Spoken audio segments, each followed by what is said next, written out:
Welcome, God bless, to another edition of the Orthodox Ethos Extended Podcast. Tonight, we're going to be talking about Orthodox mission in the modern world, means, methods, and mindset.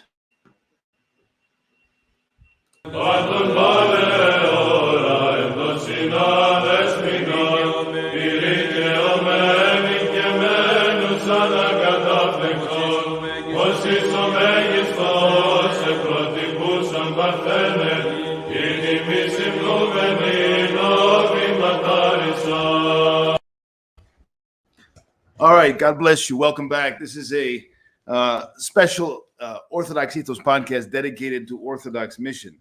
And I'm glad that you're joining us on this Friday evening. We're going to be going right into the material. I'll lose any time. We have a lot of material to cover. So we're going to have a little bit of a technical issue because we're going to have to be sharing the screen as opposed to having it as usual, which means that we're a little bit different layout, but should work fine. So Orthodox mission in the modern world, a topic that we all should be extremely dedicated to as Orthodox Christians. This is a co-struggle, a co-responsibility of all Orthodox Christians, and not something that is the purview of just the bishops or the priests.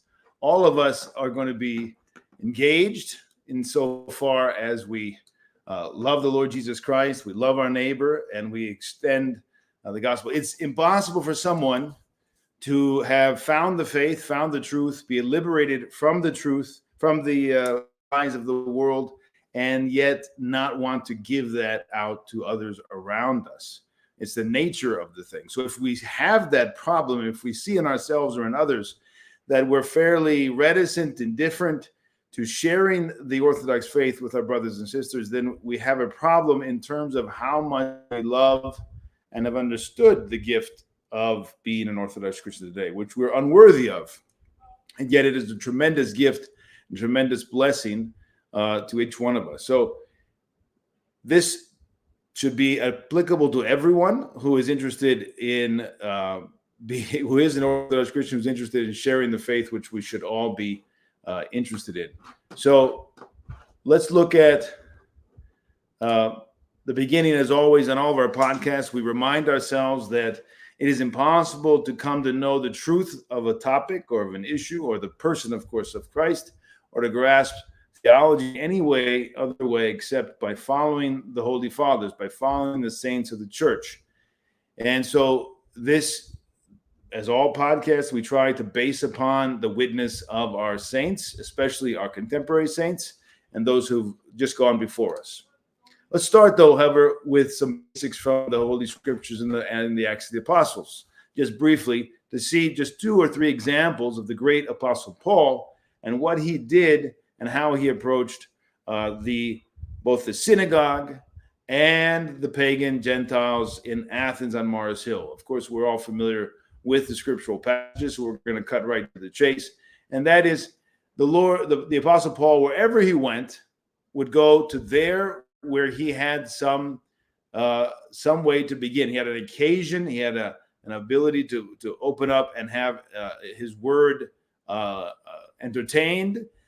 He went to those who had some presuppositions, and so he would go to the synagogue. Even though he was the great apostle to the Gentiles, he would go to the synagogue and he would begin there. And oftentimes, even in the synagogue, he would find righteous Gentiles who were open to the gospel and would embrace the gospel. And so here's a principle for us.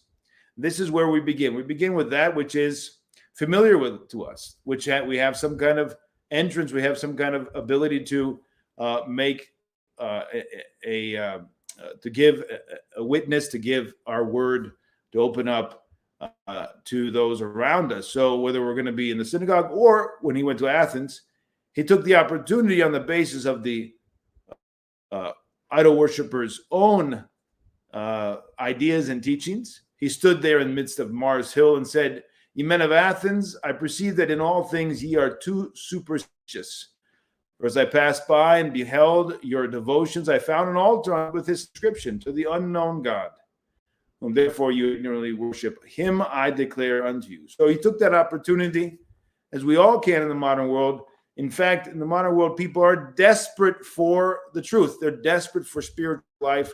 They all, whether they understand it or not, we all instinctively and intuitively understand that modern man has been deprived of his most inner essence, and that is his spiritual life, his soul. And we are being told and indoctrinated that man is just mind and body, and that he is mostly everything that is in the spiritual realm is actually just a psychological phenomenon, if the materialists and the atheists even admit that much.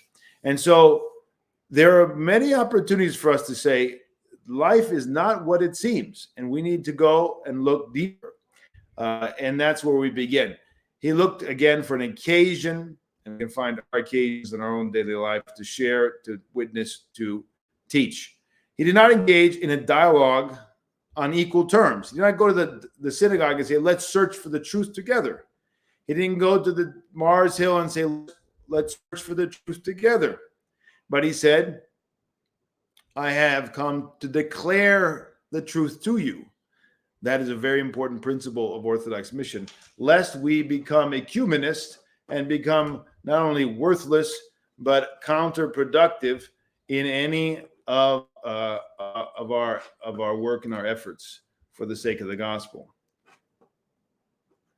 And so he likewise did not go back again and again to those who did not understand. He let them go as the Lord did. Another thing that we sometimes, people write me and they say, Father Peter, I have this person in my life, this relative or this friend, and he's not Orthodox, or he's not this, he's not that, and they clearly have been grappling with this, going back again and again and again to someone who's not interested, not at that moment in time is not interested. It would be much more productive to let them go, for them not to have perhaps an opportunity to see that they've lost something, and to pray for them. And then, if God allows for an occasion later on, to come back and to speak to them, but not again and again. It's the proverbial throwing pearls before swine. We don't do that, and the Lord commanded us not to. If there's not the presuppositions, not repentance, not faith, not desire, not the good uneasiness, then we move on. And there are many other people who would like to hear the gospel. So let's talk about one of our own. Let's start beginning with the great missionary from Alaska, from Valam Monastery to the shores of Alaska, our beloved Saint Herman of Alaska. And let's just look a little bit at his missionary methods. This is from a text that I found online, which I liked, and I think it's a very. I'm always trying to find ways to quickly get to the essence for all of you, because we have a certain amount of time and ability here to communicate, and I want to get right to it. And so I thought this was a good text that I'm borrowing from the internet, which is a synopsis, a little bit of some of his ascetic or missionary methods. And it reads, when Roman Catholic missionaries, this is a generalization, of course, move into the field of endeavor, they tend to start a building campaign. They tend to start with the structures and the form and the external aspects. They build churches, rectories, halls, hospitals, and other things that can be and are useful to the people they're preaching to. Orthodox missionaries have a different approach. Like the apostles, they seek out someone who is sympathetic to them in a village, or else they take up residence somewhere near the people they have been sent to. They begin serving the divine liturgy and doing the divine services. They thus establish a core nucleus of the church over time, from which they preach the word of God. It is thus God and his presence among the people who ultimately draw them to himself from this perspective. So this is a good description of the way the Orthodox work. And you see that in the life of St. Herman of Alaska. He went, he lived, he struggled, and by his example and by the grace of God, the Lord revealed to those who sought salvation that this was a man of God and they could trust, and they became his disciples and they became Orthodox Christians. And this is the order of things. So again, it's to go, to be, to understand, to become familiar with through either someone who's there or just by existence in an area as a missionary, not as a newly illumined one, but someone who's been tried and tested in the faith. We'll talk about the presupposition in a minute. And then there, pray to God. And God's presence that will come through the divine services, the divine liturgy, the prayer of Jesus, and all this ascetic struggle, all of that will then become the presence of God. And that is exactly what everyone in the gospel understood. They came into the presence of Jesus Christ, and that was how they then became his disciples, simply by being in his presence. So we bring the presence of God through all of that, which is the church, and then they become disciples of Christ through us, if we're not, of course, obstacles through our passions and our delusions, God forbid. But as a missionary, obviously, that's not hopefully what's happening. And St. Herman started out by settling in, building a hut for himself, protecting himself from the cold, of course. He established an outpost there on Kodiak, Spruce Islands. He worked with the people to teach them a variety of things, to come close to them. Of course, he was not a priest, so he could not serve the divine liturgy. He's an exceptional exception in that sense. His example, he then proclaimed, by his example, he proclaimed them the gospel, the redemption of Jesus Christ, and by his devotion, he inculcated in them a love for the Church of Jesus Christ. So right there we have very basic, important principles of Orthodox mission. How did he work? Methods and means, and how did he stand? What was his stance? He, in his presence and his love and his devotion, inspired them to follow his example and to worship Jesus Christ. We have similar things given to us by Saint Paisios, which we're going to talk about a little bit later, to Father Cosmas of Grigoriou in the Congo. He said those who are converted first will do the work of mission. So again, we see the mission works incrementally through the first, let's say, nucleus that forms around the saint. And the same with St. Nicholas of Japan. We have the same thing happen there. He had a samurai that he converted, and then that actually samurai did much of the legwork and the bringing of other people to the missionary, to the great Saint Nicholas of Japan. And he became the first missionary of the mission. And St. Nicholas obviously is going to play the role of overseer as bishop. He's going to play the role of translator, literally and spiritually. But the people on the ground are going to largely do the legwork of the mission. And that's how it happened in Father Kosmas and all the others that we'll talk about tonight in many ways. And St. Herman, of course, before we should have probably said this first, but it's good to see that he fulfilled the presuppositions of being that person. He fulfilled it because he was in the great tradition of hesychasm that came down from St. Paisios Velitskovsky, which had been taken up to Vam. And the Vam monastery, of course, is a great center of hesychastic life and was and is. The prayer of the heart is practiced there and all the rest. So very, very important presupposition that he was in the patristic tradition of acquiring the Spirit of God and making progress. He also was a great ascetic himself. He ate very little. He would barely taste anything when he went to someone. He would remain without dinner. He was in his cell. A very small portion of fish or vegetables constituted his whole meal. He was constantly, voluntarily crucifying his old man, crucifying his desires. He wore himself out with vigils and prayers, labors and fasting, and even a 15-pound chain that he wore that always kept him humble into the ground and under the weight of the ascetic struggle, which kept him close to Jesus Christ. Exceptional ascetic struggles for some and most, but you see that these kinds of ascetic struggles are presuppositions for fruitful missionary work. Why might we not have the greatest missionary results in some places and times? I think you can first look to this. Is there the cross? Is there denial? Is there the dying of the old man through regeneration, through ascetic struggle, fasting, and prayer? Then you're going to see fruit, because then God can work. God can work. So these, there were stories, many stories you can read in the life of St. Herman, but one which showed that his ascetic life then purified him and illumined him and brought him to the point where he could be a conduit for the grace of God. And God worked through him and worked such miracles as, for instance, the blessings of the waters on theophany by an angel sent from heaven, since there was no priest where St. Herman was. And so you see there that God intercedes. God is always working for his saints and with his saints for the sake of the salvation of all of others around him.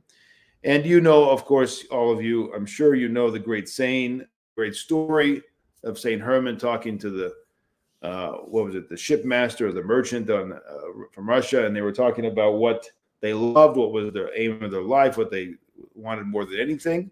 And at the end, he said, well, therefore, then we all must, from this day, from this moment, love God above all else.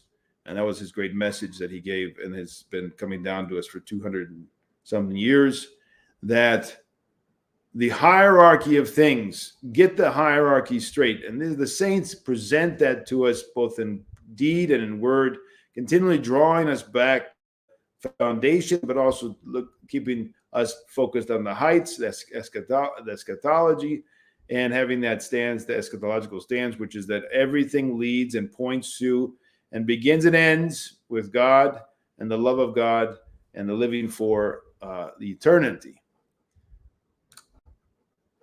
And this, again, is a major and important principle in the Orthodox Church, is that we must be built up before we can then expect God to send us those. So if we're in a parish life, and our focus is too much to the externals, too much to building or sharing the faith even, or whatever it is that might be external that does not have to do with our being built up internally, if that's not in balance and there's not the right order of things, and we're not making progress in that, first and foremost, what happens? The Lord then does not send people to us. Why would he? If our community or if our life is not the Lord's life and we are not his, then why would he draw people to us? Because his goal is through us to bring people to himself. And so if we're not in order, the parish is not in order, if we're not teaching orthodoxy, obviously that's the most extreme, but if we're not living orthodoxy as well, we're not going deeper as a community, as a priest, as a people, then we should not expect great gains in the mission field. And if we do have an unexpected growth, we might be very careful that we're not making them bigger sons of, you know what, than they already were coming from outside. It's very, very important that we become true servants of God and we lead a life in Christ, so that then when they come to us, they can be initiated into that. So that's the order of things. That's the hierarchy. That's it's not build it and they will come, but be built up and God will send them. I think that's one way to remember that very clearly. That's the order of things. So if we're engaged in an orthodoxy, which is a kind of Eastern Rite Protestantism, and I think those who are experiencing it probably understand what I mean, we've not been purified and thoroughly taken on the Orthodox mindset. We're still carrying around with us an approach to orthodoxy, which is pick and choose, cafeteria, how do you want to say it? There's a variety of ways to describe this reality. We're depriving ourselves of the great riches and teachings of the faith, or we're even worse. Unfortunately, there are more and more of those in our days who call themselves Orthodox but are opposed to orthodoxy in their way and their teachings. God help them. If we're like that, or if we live at orthodoxy as a religion, very active but of this world, and that is absolutely possible. You can have a secularization You can have a secularization of the church and still be very religious. You can have a secularization of the church and still be very religious, brothers and sisters. And so that is a grave danger, because they think that they're doing what they should be doing. They're carrying out all the externals, and yet they're not making progress in the spiritual life. They're not really disciples of Jesus Christ. And that is a grave danger. We have to be very careful that we're not fooled into a secular, superficial way in which we're Christians on Sunday, on Saturday night, whatever, but during the week, we're living according to the world. That's not going to be honored by the Lord. We're not going to have a church that grows and is deep, not just grows numerically, but grows in terms of deepening ourselves in the life of Christ. And then if our parish, our people are an closed ethnic club, which does not care the salvation of others, there are those, unfortunately, that exist. Well, we will not be engaged in Orthodox mission. So these are obstacles to Orthodox mission. Again, Eastern Rite Protestantism, pick and choose what we like, not following the Holy Fathers, saying, well, we don't really fast, or we can cut down the services, or, a variety of innovations. Again, a secularization, but it's very religious, and then an ethnic club. All these things are not going to allow us to be doing Orthodox mission. The Lord will not honor those things as places that he wants to send his people who are searching. There are many people who are searching for him. How will he send them there in order to find him when we're obstacles to his presence? Now, let's talk about the great apostle, equal to the apostles, Cosmas et Delos. What a great saint. What a great saint. How many of you have read the life of St. Cosmas et Delos? How many of you have read his teachings? How many of you are familiar with? You should be. He's one of the greatest missionaries of the last 250 years. Of course, he lived in Greece, in the Ottoman Empire at the time, in the 18th century. And he left Mount Athos and spent the last 20 some odd years of his life circling Greece and teaching and preaching and establishing the Orthodox way of life. And so you have a great example for us. So we're going to say a few words about him, but I really encourage you to read his life and read his teachings. And what a pillar of orthodoxy for us. And he came and regenerated the people of God in Epirus and in the Dodecanneses and other places in Greece, in the western part of Greece, mainly, who were even in southern Albania, which there was no boundaries then. At that point, it was all part of the Ottoman Empire. There were many Greeks in what is today southern Albania, and that's where he ended his life as a martyr. But what's interesting here, I want to talk about first, is the call. And we're going to see this in 3 or 4 different examples. The call to be a missionary, the call to go out and you're actually able and gifted and blessed by the church to do particular missionary work. We're all missionaries in the sense that we all have to share, and we all should want to share the truth of Orthodoxy with everyone. But then there are particular people doing a particular, just like there are priests, and then there's the priesthood of all the faithful, but then there's the particular priesthood where there's a particular missionary who is separated out by God to do a particular work. And St. Cosmas was like that. Now, how did he begin? We're going to look at the call. He was as a monk a number of years, and he was he was, of course, familiar with the state of things in the world. People would come and speak to them from the world, on Mount Athos occasionally, but God made him aware of these things, and he was in pain of heart for his brothers and sisters in the world. And he read this passage from the Apostle Paul that said, look not every man on his own things, but every man also on the things of others. Of course, what that means is, do not just spend your time egotistically looking to your own good, your own needs, your own spiritual benefit, but that of those around you. And he said, well, how am I doing that? I need to go out I needed to go out. He said, I looked out the window of my monastery and perceived the world wounded, bleeding, crying for help. I saw people submerged by waves of ignorance, self-centeredness, and hatred. And thus I decided not to waste another moment. Isn't that wonderful? He had pain of heart. He had great love. He said, I cannot stop. I must go. I must help. And he got the blessing not only from his abbot, from the patriarch as well in Constantinople. And he departed from his monastery at the age of, I think, 46. So he'd probably been a monk about 15, 20 years, maybe more. I think he was a little bit older when he became a monk. He says elsewhere, if it were possible for me to climb up into the sky, shout with a great voice, to preach to the entire world that only our Christ is the Son and Word of God, true God and life of all, I would have done it. But because I can't do such a thing, I do this small thing of walking from village to village and teaching my brothers and sisters as I can, not as a teacher, but as a brother. Not as a teacher, but as a brother.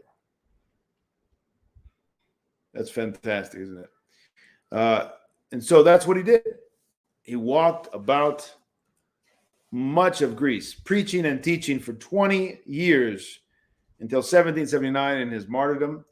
As we said, in many parts of the western part of Greece, but in many parts, he established schools. He preached to the people. He addressed large audiences, mostly outdoors, explaining the basic doctrines of Orthodoxy, dissuading the people from wickedness, exhorting them to lead a godly life, stressing the need for instruction in the true faith, and establishing schools in many villages and towns. Moreover, he gave away books by the church fathers and catechisms, baptismal basins, prayer ropes, little crosses, which he persuaded the well-to-do to provide him for free distribution to the Christians. So we can see a few things. There's much more. We see a few things here that would be worthy of imitation, because tonight, what are we doing here? We're here to learn about mission, or to actually say, how can I get engaged in imitating and following the saints and become someone who shares the Orthodox faith around me, even in these days, these dark days of delusion and heresy and all the rest that we see around us. In spite of it all, if we understand the great treasure of Orthodoxy, even if we're unworthy of it and we're poor, we're not worthy of being Orthodox Christians, that's for sure. And yet we can and must and should share as much as possible. So what can we do? We can do a lot of what he did.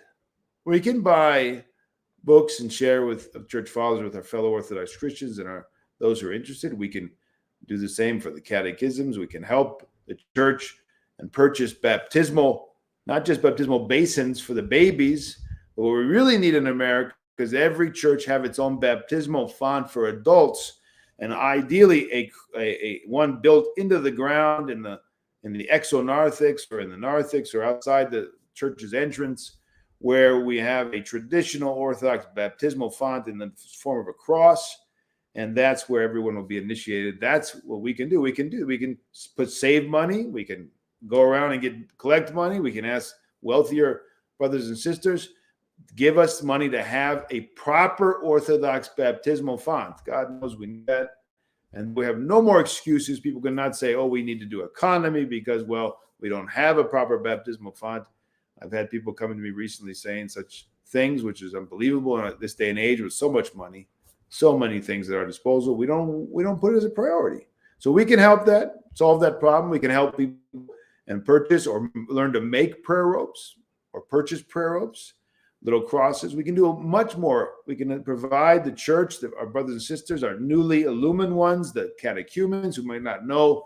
We can pull them aside and say, do you have incense? Do you have prayer ropes? Do you have charcoal? Do you have all the things we need to lead a proper prayer life at home? Do you have a proper prayer rope? What do you do? We can help our brothers and sisters, all of us. We don't have to wait for Father Peter's talk online or Father Josiah's or whoever it is that we're listening to, or whatever, our priest to come along and do it for us. We can do that. We can be conscious of the needs of all those around us, and we can imitate in that way Saint Kosmas. He went around, he talked to people and preached and taught taught to people all around the villages who were isolated, who didn't have maybe even a priest, or if they had a priest, he was illiterate, he didn't know the church fathers. We can do certain things like that, perhaps, in our own community. We don't have to take it on in such a formal way, but we can, when we have an opportunity, share with all those around us from the teachings of the Holy Fathers. All doable, brothers and sisters. I hope to God that you take advantage of that and imitate Saint Kosmas. So what's interesting also is that he didn't stop at those questions of personal piety or even of doctrine that he was teaching the people, so they not fall into the delusion of the heresies or of Islam. But he focused on salvation, and he saw as very, very important for that salvation the establishment of schools. He had a preoccupation with that, especially during the Turkish period. God knows we need Orthodox schools today. We have very few in the United States comparatively. God knows we need a lot of education of the Orthodox people. So St. Kosmas spent a lot of time starting school, apparently hundreds of schools he inspired people to start. And of course, he was interested in catechism, which means spiritual knowledge, which means initiation into the spiritual life. We're going to talk about that later, but catechism does not mean mainly, of course it's included, but not mainly acquiring knowledge about, but initiation into, purification from the world. And so he sought and helped establish schools, Orthodox schools, not just schools to learn math, obviously, but to learn the faith. And I think Elder Ephrem in America had the same desire and dream to see the same thing happen in the United States. And that's the school that started in Arizona, which we were blessed. We were blessed to be a part of that for a time. That was his aim, I think, much like St. Kosmas. And that was for the people to be taught the faith and to be protected from the delusion. And St. Kosmas says the school opens churches, the school opens monasteries. And what he meant there was that when you're properly catechized, properly taught the faith about who God is, Christ incarnation, the second coming, the angels, the demons, paradise, hell, virtues, vices, and all the rest, then they're going to understand the meaning of life. They're going to understand the role of the church, the parish, the services, and the monastery, and how important it is. And they're going to start to dedicate their life to seeing those established and supported, and maybe even becoming monks or nuns themselves. So he saw that as a path for the reestablishment or the establishment of monasteries and churches throughout the enslaved places there under the Ottomans that the Greek Orthodox were suffering. So we can imitate him in that. How can we play a part in seeing, even if not a school, a homeschool co-op, a homeschool sharing between friends? I mean, there's many levels, of course. Just begin and see that will lead others toward a devotion to Christ, and then the establishment of the churches, establishment of the monasteries. It's all connected. And St. Kosmas teaches us by his example how important it is that schools are established. And in that time, it was so important for them to just remain Orthodox and not become Muslim, because the pressure was tremendous. And they had already been under that. The reason why he had to come off of it and go spend his whole rest of his life teaching and preaching and establishing these is because they had been under the Ottoman yoke for hundreds of years. What excuse do we have? We can freely establish anything we want. So we have very little excuse to imitate Kosmas. And I would say, in a way, our need is even greater, because what we are facing is not just the Muslim heresy, which is Islam is a Christian heresy ultimately. That's what St. John of Damascus says. We're facing the spirit of Antichrist. We're facing tremendous struggles ahead. And so our need to have communities, schools, parishes established is great and truly tremendous. So God help us to imitate St. Kosmas. Now let's move on to the namesake, or I should say he took the name of St. Kosmas, and that's Father Kosmas of Grigoriou. And of course, we have a book dedicated to his life and his legacy.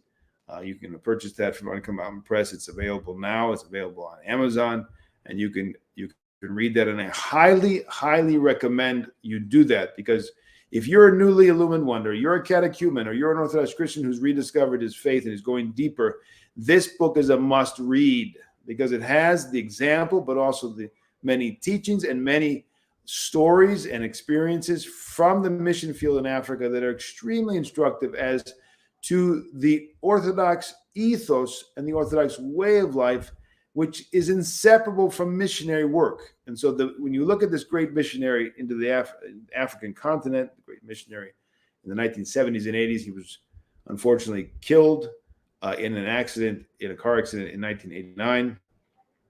But his legacy is just immense in the Congo and all around the Orthodox world, because he became such an inspiration for so many others, as you'll see, to go into the mission field as well.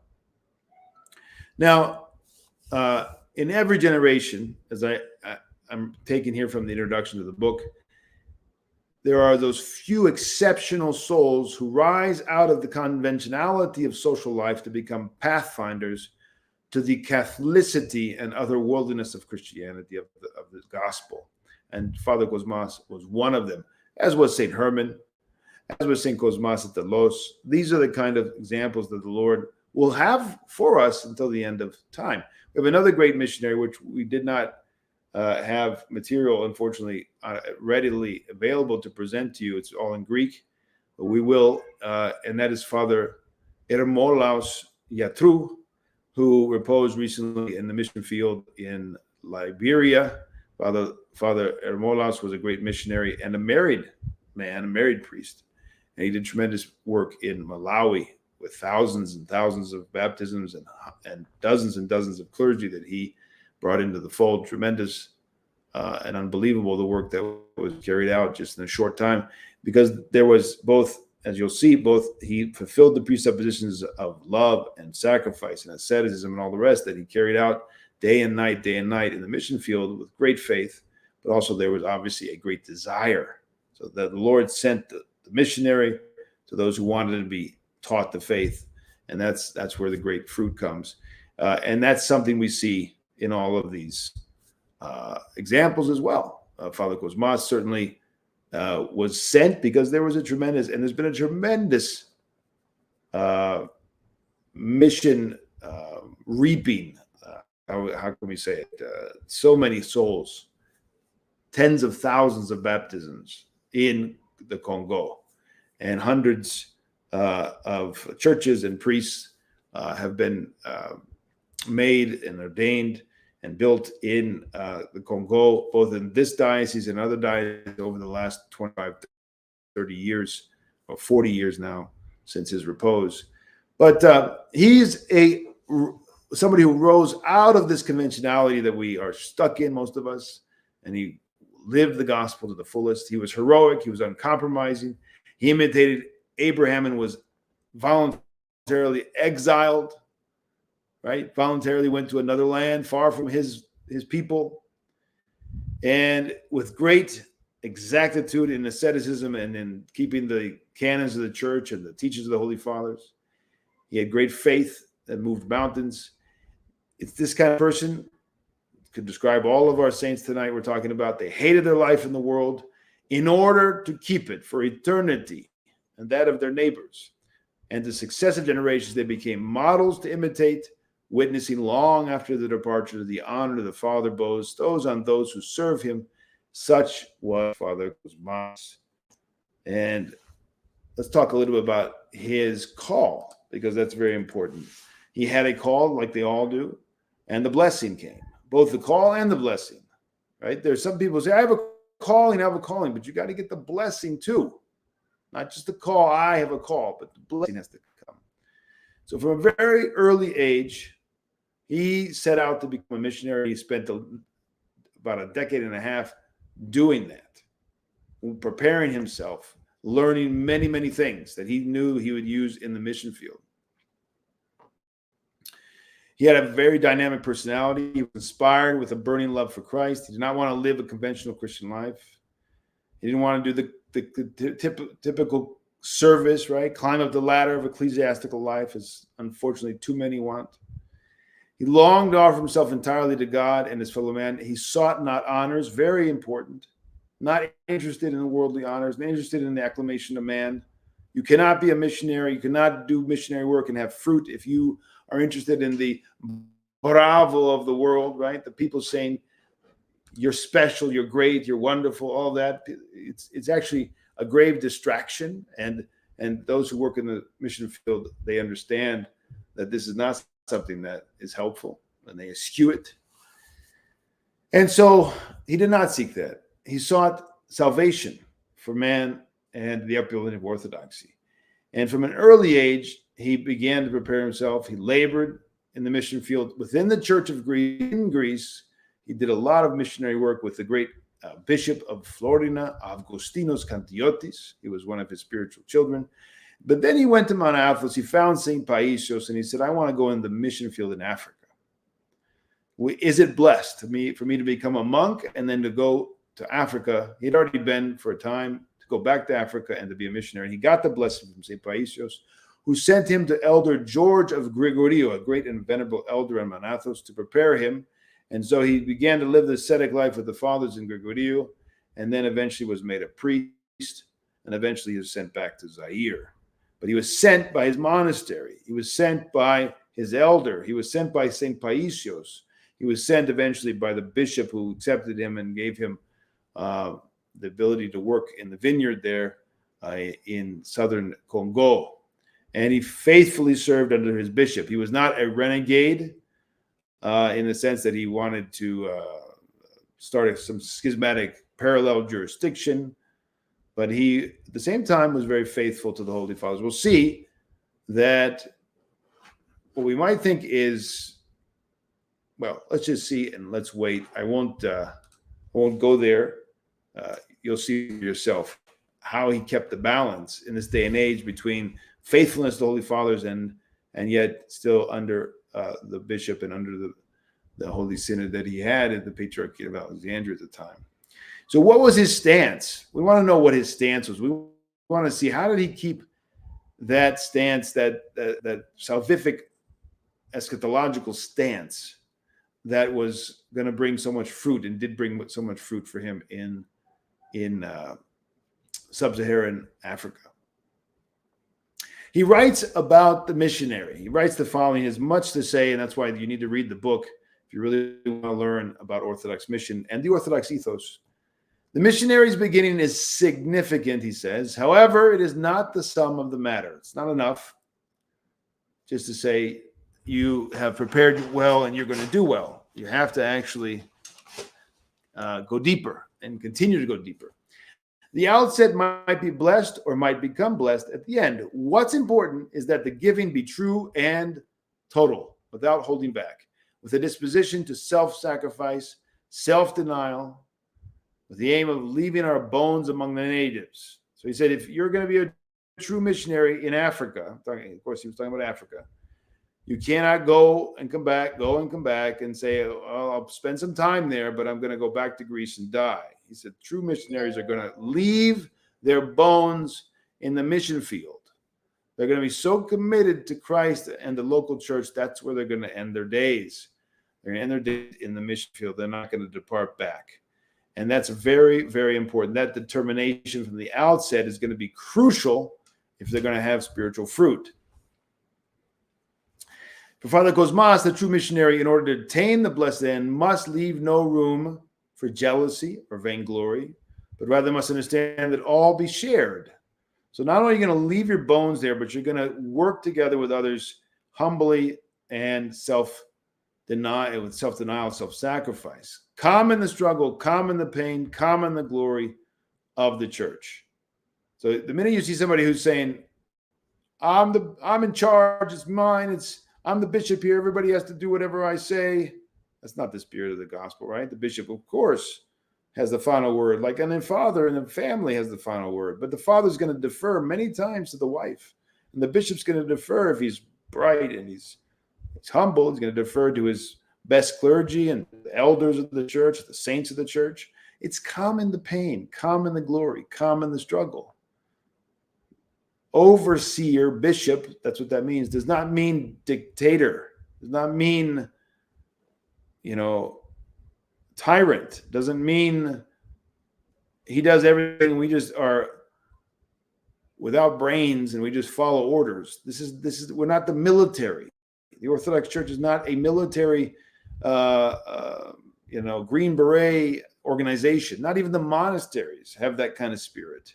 If that's crept in, if that's how the dioceses or the monasteries are run, that's a worldly spirit. They might think they're doing great, ascetic struggles in this way, but it's not the spirit of the gospel. Humility and co-workers and service. The Lord says, serve if you want to be the first. Wash the feet, right? So that's the spirit of gospel. He must offer an open heart, love and communicate with others, concern himself with his own problems without adding more, being attentive to what others are doing without turning to the devil and causing division. These are principles he's laying down in his missionary work. Carrying out his duty in humility, the true missionary does not seek recognition for his work, neither from the natives nor from the abroad. For the testimony of his sound conscience and the witness of his spiritual father and co-workers is sufficient for him. All right. So you're going to look to your conscience. You're going to look to your spiritual father. You're going to look to your co-workers to take take your temperature and to see if you're on the path of a true missionary. You're not going to look to the natives and say, bravo. You're not going to look to the people who you're serving to clap. They might do that, but that's not what you're looking for. That's not what you care about. That's not how you're going to say, am I doing well? Oh, they said bravo tonight. I must be doing well. No, that's delusional. You might gather a great following and lead them all to hell. So it's going to be those who are spiritually responsible for you, your coworkers and your elder, and of course, God who speaks to your conscience. So in humility, we carry out our work. Let's hear what Elder George, who you see on the left here, the three pictures are of Elder George at different times in his abbacy, right? He's a young monk up at the left, and a little bit older, and then an older monk, older elder in the bottom. That's how I met him and knew him on the many times that I went to Gregoriu and had the blessing to talk with him and Father Luke and others and learn during our project. Of course, we worked on the translation and publication of the life of Father Kosmas, so we had to get to know to a certain degree the fathers there and meet the fathers who were in the mission field. Had the blessing of meeting successor, Father Meletios, and we also worked with, for a short time there, with Father Damaskinos or Damascene, who is still in the mission field, a great missionary in his own right. In any case, let's hear what Elder George had to say about his spiritual son and the great missionary, to see that asceticism is first. You cannot engage in missionary work. You cannot have a fruitful missionary endeavor if you're not an ascetic. And there's no Christian, if he's going to be a true Christian who's not an ascetic. That's the core of the Orthodox Church. The cross. Pick up your cross, right? It's a prerequisite for spiritual fruit that's going to lead people to heaven, and yourself first and foremost. He was, first of all, an ascetic and afterwards a missionary. That's according to Father Ioannikios, who's an abbot of a monastery of St. Gregory Palamas in north of Thessaloniki. First of all, an ascetic and then a missionary. He knew from experience what asceticism, fasting, vigil, and prayer mean for the church. We thank the Lord, writes his Abbot George, for even if he was a man like us, he nevertheless disdained the earthly. He disdained the earthly. If your mind goes to fleshly sins, that's not what he means. The earthly meaning even that which is blessed and good, food to eat. He disdained the earthly, the fleshly comforts. What a nice chair I have. I mean, I'm sitting in a very comfortable chair right now. Very comfortable beds to sleep in, right? Human pleasures. He disdained the human pleasures, all for the love of Christ. Not only in the mission field, of course, did he have the simple life without those pleasures, without the fleshly comforts, but even before he went, this is before he went, he's talking about. when he could have had a lot of those comforts. He did not. He chose a road that was harsh, combative, extremely tiring, and humanly punishing. He did all of this for the love of God, for his brothers and fellow men. All right, so if you're an Orthodox Christian and you understand the ascetic ethos of the Orthodox Church, this is not new to you. But if you're not an Orthodox Christian, or you're an Orthodox Christian who doesn't understand Orthodoxy very well, you might say, well, is it really necessary for me to have a humanly punishing, extremely tiring, combative, harsh life to be fruitful in the spiritual life and to be a good missionary? Why? We have actually Orthodox Christians who come out of certain seminaries and they doubt the ascetic life of the Orthodox Church. They say, is it really necessary to punish ourselves like that? Why can't we just have it easy? Yes. I have comfortable chairs here. You see, I'm not a great ascetic like Father Kosmas was. I'm in modern America and we have these comfortable chairs, but will I have fruit in my effort to be a missionary even from this comfortable chair? I don't know. God help us. In spite of it, I hope all of you get the message from Father Cosmas. So this is really important, brothers and sisters. This is really important. And we do not pay attention to this enough. We think missionary work is going to be done with a lot of pamphlets and internet lessons, and we're going to have maybe even have our festivals, and we're going to bring people to Orthodoxy because we have beautiful temples. No. Those things are secondary, tertiary, low on the totem pole, not essential. Important in some ways, but not at the top. Not at the top. What's at the top is the cross that we all carry, and we crucify our intellect, our desires, and our flesh on. And then through that now crucified, redeemed, resurrected, transformed human being, Christ himself works, teaches, preaches, and speaks, right? That's what needs to happen. That needs to happen. Not the other stuff is a fruit of that. We're actually living off the fruit of other people's labors in many ways. And we're presenting them and saying, here you go, become Orthodox. Then they come to churches and say, well, you all don't really live what you teach, do you? Do you really live what you preach and teach? Not so much. Father Kosmas was one of those rare ones who did it, right? And he lived it. And that's why his mission is so vibrant. And people all over Africa are in a good way jealous of what they've done. The fathers from Gregorio Monastery, who continued his mission after he reposed, of course. They sent other missionaries. They've sent other monks. Now they've established a monastery or two, I think. So Elder George said when he was still just a novice or a new monk at Gregorio, he passed by his cell there and he saw his bed. And on his bed was wooden boards, and on top of the boards, a little thin sheet. He didn't even have a blanket. And when I saw that and other things that I saw with this man, I thought that brother had the grace of God and ought to become a monk. The elder knew that you can't do that without the grace of God in an Orthodox context. That's not the Lord, seeing that great sacrifice and love, is going to send his grace. So he said he needs to become a monk. And he became a monk, and he went into the mission field. And in the mission field, he did not become lax, but he was exact in orthodoxy, exactness in orthodoxy. He kept faithfully the teachings of the fathers, the canons of the church, and you'll see that was all the way down to practical day-to-day matters. He was exact in his orthodoxy. According to Father, now Bishop Meletios, who took over for him and then was made a bishop eventually over a new diocese that was established, Father Kosmas' successor, he says Father Kosmas' work in Africa is quite extensive. I found the whole Athonite typicon in place in Zaire. Who says you can't do what the Athonites do on Mount Athos? Father Kosmas didn't say, oh, now I'm in Africa, we've got to change the typicon and let's make it worldly and easy and simple. Let's cut the services back because, well, they're Africans and they don't know better and they're neophytes. He didn't do that.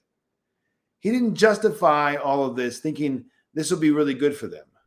But he knew the opposite, that which has been tried and tested by saints and made saints for 1,000 years on Mount Athos is going to be very good for them.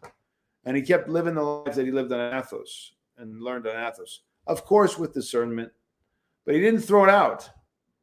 He didn't trample upon it. He didn't say it didn't matter.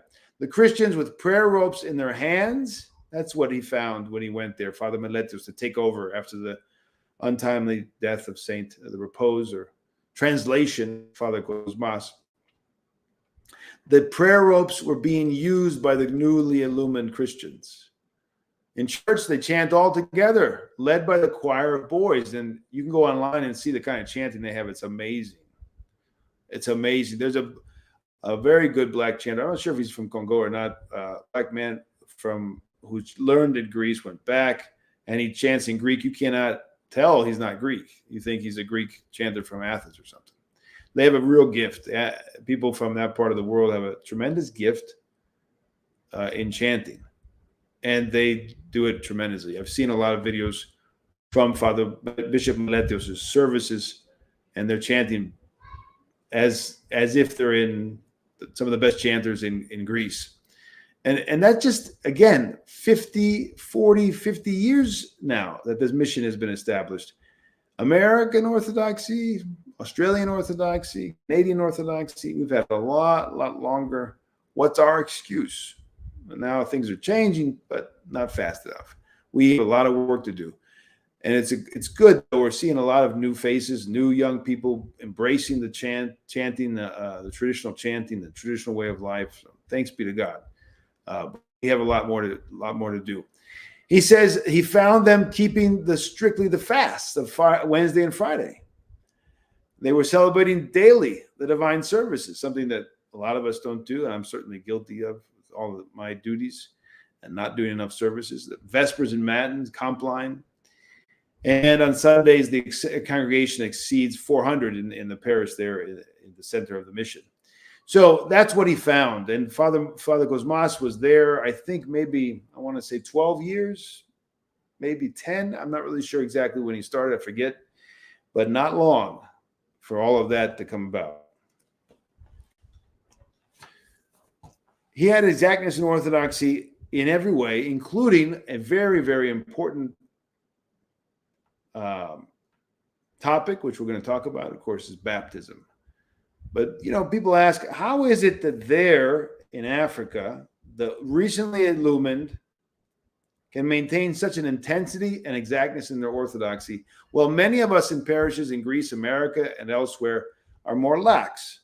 And again, it's because Father Kosmas, their guide, their example, was strict with himself, first and foremost, in imparting and precise in imparting a living orthodoxy, right? He kept with exactness, as well as with discernment, the canons and standards of the church. Not out of some kind of reactionary conservatism or unfeeling zeal, but out of humility. One of our examples, we see people with zeal not according to the knowledge. They became Orthodox yesterday. Now they're teaching and preaching and telling us how to do the services and all the rest. That's not what we have here. We have a humble servant because he wanted to give them the best. He wanted to give them the best that Orthodoxy has to offer and the best things for their soul. And so he gave them what is derived from the experience and wisdom of the saints and the fathers of the church. He gave them what he had to give them as a true servant of Christ. And in one area, which is the question of baptism, he says the following: when baptizing, I implement the Athonite order of things. We've done about 250 baptisms, so this would have been probably in the early 80s, because I think he ended up baptizing thousands before his repose. I forget the number exactly, but it was a lot more than 250. And not only with idol worshipers, but with papal Protestants and Reformed Protestants, right? Both, he says Catholics, but the proper term here is going to be either Frankish or Latin members of Catholicism or papal Protestants, however you like to say it. They were baptized as well. He did not chrismate. He did not chrismate them. He baptized them in deep rivers, as he says. And he says, my actions will have consequences when news reaches the Patriarchate of Alexandria, which holds that the Protestants only need to be chrismated. Until then, however, we will do baptisms and so that we have the blessing of St. Nicodemus. As it turns out, they've never stopped baptisms. And there's been no problem with the Patriarchate of Alexandria. They know perfectly well that the Athenites aren't going to change, and they've seen the fruits of that. And in fact, as you'll see in other examples I'm going to give you, all throughout Africa, they baptize everyone. It's rare to hear somebody was created on the continent of Africa. It doesn't happen. It doesn't matter where they're coming from. The church can and does keep akrivia. It does not force to do economia. That's nonsense. And if they can do it in Africa, we can certainly do it in America. And of course, there's Africans who are Protestants and Africans who are papal Protestants, Reformed Protestants. And there's not just idol worshipers or people under the spell of magicians. There are people who've been missionized already hundreds of years ago by papal and Reformed Protestants, and they're becoming Orthodox. And if you read the book Apostles of Zaire, you're going to see that a lot of them are becoming Orthodox back in his day, and the tremendous experiences they're having of the grace of God when they're baptized. Father Kosmas was not one to fly in the face of ecclesiastical. We commemorate his words on this, very strict and very, very faithful. However, when ecclesiastical leadership was not fulfilling the teachings of the Holy Fathers, he says, I want the blessing of the Holy Fathers. And there are criteria by which they follow the Holy Fathers. There are presuppositions that have to be met. And Father Cosmas did not see those being met, and therefore he kept akrivia. He kept the exactitude of what the Lord taught. His decision to baptize those coming from the heterodox confessions was done purely out of love for their souls and their eternal salvation, as well as love for God and his saints, not suffering his conscience to disobey their sacred teachings. He acted not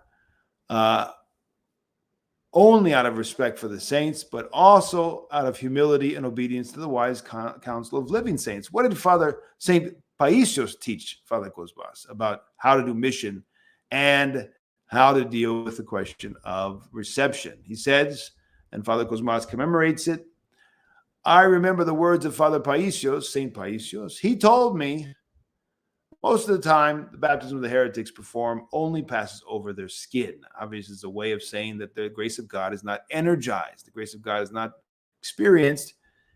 And he says most of the time, it's interesting because as a rule, right? Because God can do as he likes, but as a rule, there's no basis. And so therefore, you need to baptize. And the grace of God works in mysterious ways in all throughout creation. That does not mean that the mysteries exist and the church exists outside of Christ. Christ is the church. The mysteries are him working in and through. He has given and gives himself in every mystery. So therefore, there needs to be baptism when the presuppositions are not met. Having this in mind, his love for the catechumens dictated that he provide with a complete and saving initiation into the eternal life of the church. This had consequences, of course, but not only for his relationship with the upper hierarchy, which, as it turns out, there were no consequences. Primarily, it had consequences for the establishment of a spiritually healthy, powerful, and faithful Orthodox Church, before which the Orthodox world stands in admiration to this day. Now, he took no pains to communicate orthodoxy in every which way, including methodologically, which is a very much of interest to us tonight. He took no recourse to the heterodox in terms of the means and the methods of the heterodox. Right? He did not seek. He says it's wrong to have recourse to the means and methods of the heterodox. Let us leave to orthodoxy her own color in faith, in teaching, and in her art. Let it not fade in the mission field. In an orthodox manner, humbly, cenobitically, if you will, in other words, in common, life in common, without displays or cosmetics, let us not uproot the African from his place. It's preferable for us to enter his world and there to find ways and means to adapt orthodoxy, not in doctrine, of course, but in mode. In other words, certain ways of doing things could be adapted, not changed radically, so that the newly enlightened will feel at ease, acclimated to his own land, and furthermore, overshadowed by the grace of God. So here again are some very wise words in terms of the means and methods that we need to keep them orthodox. Do not let it fade. Do not adopt the methods and the means of the heterodox. We need to discern that. What are they? For instance, one thing that you hear among the heterodox Protestants is this whole programmatic approach where we're going to have a 5-year plan. We're going to do so many things. We're going to build. That whole approach is not orthodox. We don't do it that way.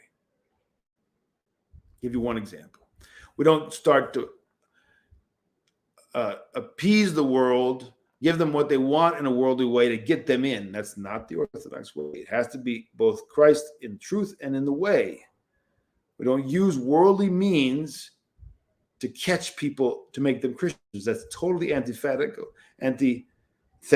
and there's an injured contradiction there, and it shows two different spirits and two different mindsets. So at the same time, we have to come into the world of the local people, wherever they might be, understand it, and adapt things to the mode of life there, respecting and that which is blessed and good, and redeeming that which is not, transforming it.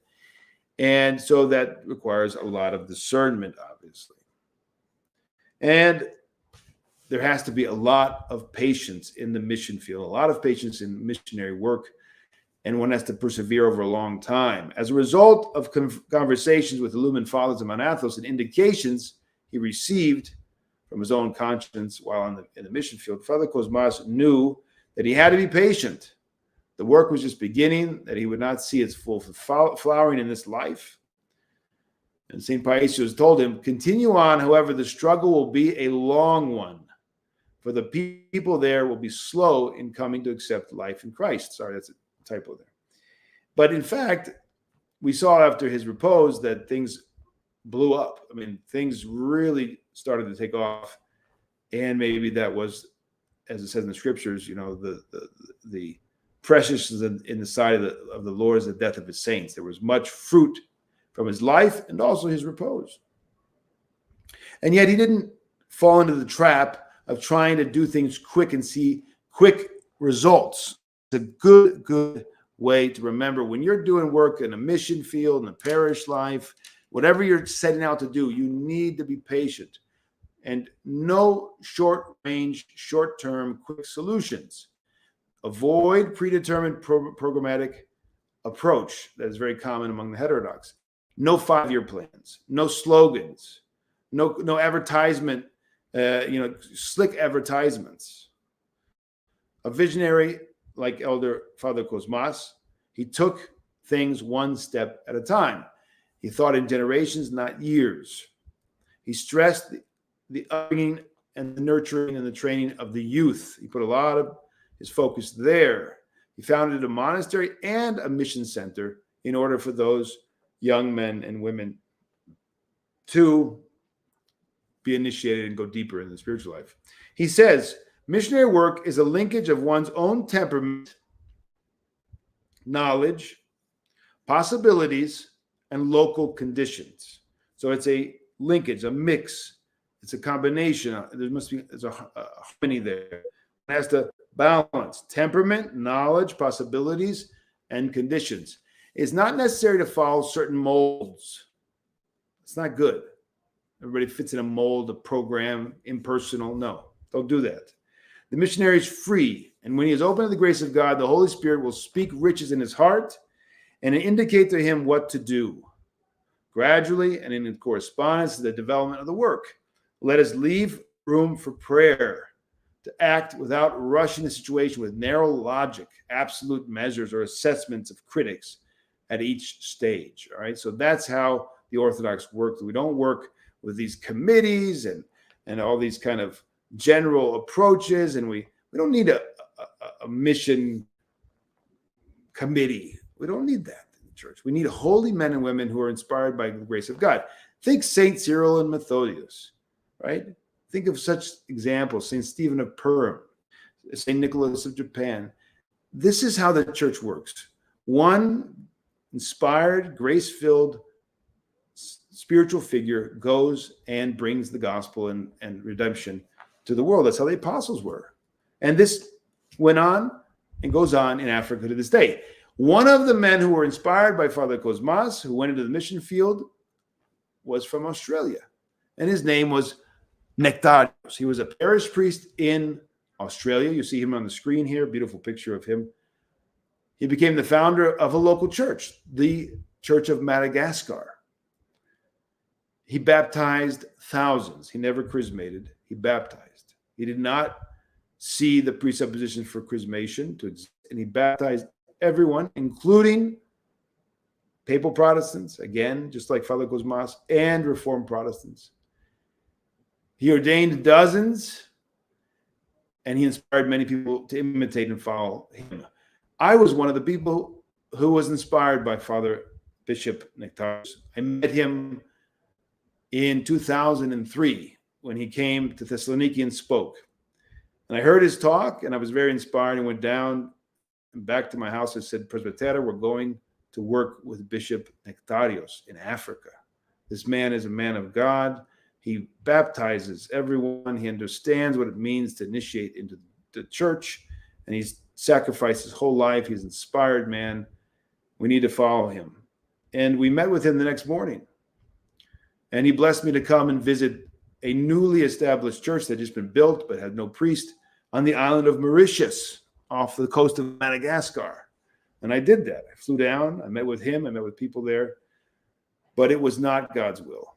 And my spiritual father and elder, Elder Ephrem of Philotheo, said, no, this is not your path. This is not your role. And it turns out about a year later, Bishop Nectarios was killed in the terrible accident when the Chinook, the helicopter flying from Thessaloniki with the Patriarch of Alexandria within it and the Abbot of Maghera in Cyprus and others, bishops, they were all killed in this accident when the helicopter plunged into the sea off of the coast of Mount Athos in 2004, I think it was, or 2004. But Bishop Nectarios was a tremendous example for all of us. You see him here in the pictures there. He went alone in response to a letter that had been sent to him from an Orthodox Christian in Madagascar. Strange, because I seem to remember him saying that he never actually found the person who wrote the letter, but he found other people. And it reminds us of the vision that St. Paul had. There was a man a man of Macedonia, who stood there and prayed him, saying, come over into Macedonia and help us. And after he had seen the vision, immediately, St. Luke writes, we endeavored to go into Macedonia, assuredly gathering that the Lord had called us to preach the gospel unto them. This is just how it happened with Bishop Nectarios. And he got in the plane and he flew to Madagascar from Australia, and he spent the next, I don't have the exact years.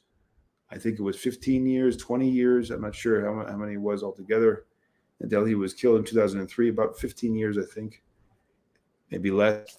And thousands again were baptized. Now, the fruit of his work, just like the fruit of Father Kosmas' work, is tremendous because he put it on the right foundation. He put it on the right foundation. Ascetic struggle, akrivia, exactitude in terms of the mysteries and reception and faithfulness. And now this is the fruit of his work. There are 2 dioceses now in Madagascar. So much has it grown. They've split the island in 2, and now you have 2 bishops working there, both ascetics in the tradition of Mount Athos. One is Father Bishop Ignatius on your right. He's in the northern part of Madagascar. And now a newly established diocese in the southern part of Madagascar, Bishop Prodromos, who is from a monastery, I think, in southern Greece, but is very connected to Mount Athos. And he just started the first monastery dedicated to St. Joseph the Hesychist. This was just last year, just after the glorification of the acceptance rather of his glorification, the recognition of his being a saint. Of course, he was a saint in his life and glorified in his life as well. But in any case, they started a monastery in his name in the diocese under Bishop Prodromos. And now you have this tremendous fruit from this initial calling and sacrifice of Bishop Nectarios. What can we learn, brothers and sisters, here? First of all, we should be extremely inspired that in this day and age of Antichrist, there are such men who leave the comforts of their life in Greece, on Mount Athos, in monasteries, in Australia, in the parish, in first world experiences, right? They have everything at their fingertips. And they go into this very poor country of Madagascar, and they spend their whole life teaching, preaching, feeding the poor, going all around by foot and in the midst of these terrible roads and all the rest of the hardships that they suffer for the sake of the Jesus Christ and his gospel. And the church is growing in Africa in leaps and bounds in some places like Madagascar and the Congo. So we have the African mission, but we have the American mission. We have the American mission, and one of the great missionaries after the great missionaries of our days, like St. Herman or St. Innocent or St. Stephen or all the other ones that have preceded him, St. John of Shanghai in San Francisco, who was a missionary in San Francisco, missionary bishop in Western Europe, in San Francisco, Shanghai. But what we have in our day, who just reposed a few years ago, we have a great and amazing missionary in the person of Elder Ephrem of Philotheo in Arizona. And I want to talk, we could talk for hours. We will have a whole podcast dedicated to Elder Ephrem. It's in the works. I don't know exactly when it's going to be, but hopefully not too long. But let's just talk about the call that he received and how he responded to that call. A lot of people don't know. Why did he come to America to begin with? Why did he live in Mount Athos? An abbot of a monastery, the spiritual father of thousands, hundreds of monks and nuns in Greece. And he left it all behind and he came to America. Do you think he would have done that without a clear call from God? No way. He received the call, first of all, from the faithful. Not unlike St. Paul from Macedonia, but faithful and God in the vision. Not unlike Bishop Nectarios, not unlike Father Kosmas, not unlike St. Kosmas, not unlike all the saints throughout the history of the church. He received the call from the faithful and then confirmation from God, and it came in the following way. Monastery of Philotheo, of course, is where Father St. Kosmas, who we talked about at the beginning of this podcast, lived and worked and left himself to go and travel all around Greece and teach and preach. And Father Elder Ephrem now is the abbot of Philotheo for about 10 years, I guess, and or less. And he understood that God was calling him to something, but he wanted confirmation from God. And he felt that that would come after prayer, and all things were done throughout his life through prayer and receiving confirmation from God in prayer. And so they had determined to do a vigil, a special vigil for Father Kosmas, St. Kosmas, I should say, at the Los, who they had not, in the Typicon of the monastery, had a special vigil, but they decided to do one in that year. And they ended up having a lot of people come. They did not expect, they didn't have they were scrambling to be able to feed them all and all the rest.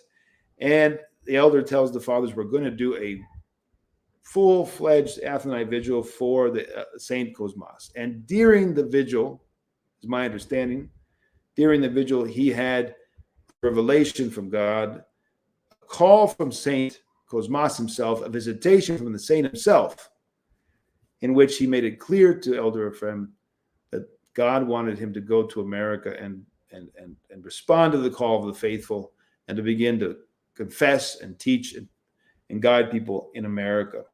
So both God and man called him to America, and he responded.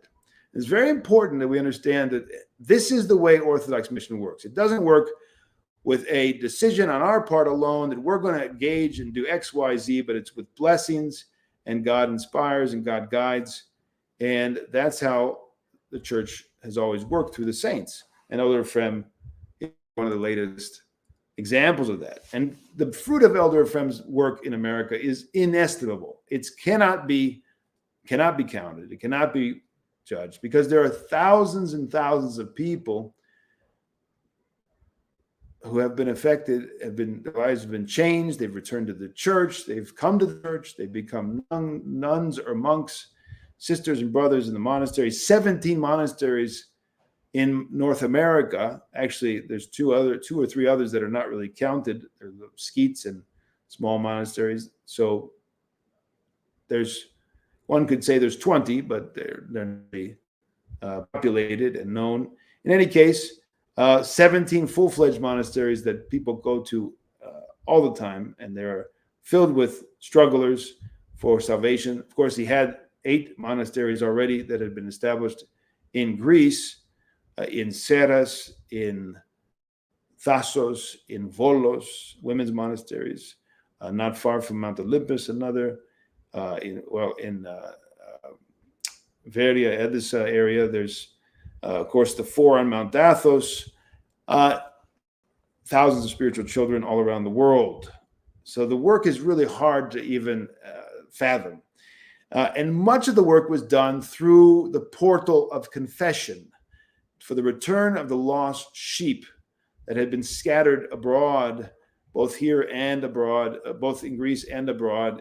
And that was the main conduit for bringing people back to Christ who had been there, who had fallen away, who were confused, who were secularized, who were thinking they were living Orthodoxy but had no idea what Orthodoxy was about, and it goes on and on. And he used in his work both economia and akrivia, both exactitude and economy. I'll give you an example of both of these so that you can see just, of course, that's always the case in the lives of the saints. That's given. Those two things are going to be working simultaneously depending on the discernment and the need that's being assessed. And he would use economy, of course, for the very sake that he left Mount Athos and go to America, and then would sit and confess and do all the missionary work that he did. Was a certain economy of God. It was an economy of God that was rare, very, very rare in the history of Mount Athos. And then beyond that, he would have people come to him, very well-meaning, but very uneducated, very alienated from basics of the Orthodox Christian life. So he would have women come to him not dressed modestly. He would have to economize them, try to slowly teach them how to be proper. He would accept them even though they had no idea how to fast, they had no idea how to pray, and he would work with them where they are to bring them slowly along as a good father, as a good mother does to their children. He would work with them and take them along, and that would be certainly a tremendous amount of the discernment and how to apply the economy of God so that they would not go in the wrong direction. They would return to Christ, but in a way that would be acceptable. They would actually be able to pick up that cross and make progress. And so he said, without economy, there's no way we would have emptied the monasteries. Not only the parishes, but the monasteries would be empty, he said, without economy. So economy is at work all the time today in the life of the church, but it has to be salvific. It has to be something that leads them toward Christ. It has to be within the confines of that which the Holy Fathers have laid down. It has to be in agreement, not in opposition to the dogmatic consciousness. It has to be that which does not undermine the akrivia, but lead to it and returns men to the akrivia, which is the commandments of our Lord Jesus Christ and the strict life of keeping those commandments. That's the aim of economy. If economy, there is economy that's so-called economy today, right? There's economia is used. People use the term, and yet they're actually doing paranomia in Greek. That means basically a breaking of the law, right? Economia means a management of the law or management of the household. Ekos nomos, the law of the house. So there's a management going on, how to apply the law in the household of faith. Well, paranomia is a departure from the law. There's no management going on. And many times we hear the term economia, we actually have a departure from the law and not a detour that leads back to the main road of salvation. And so it's very important that we understand those two things are legitimate, but they have to be salvific, they have to be according to the Holy Fathers. So there was much pastoral economy with each individual as needed. That's one of the criteria. Economy cannot and must not become the rule. It has to be applied case by case, and it's for individuals. It's not a change of ecclesiastical stance. That's where exactitude has to be kept. In one's own personal monastic life, the elder had great exactitude in his spiritual life in order to be able to lift this great cross that he had.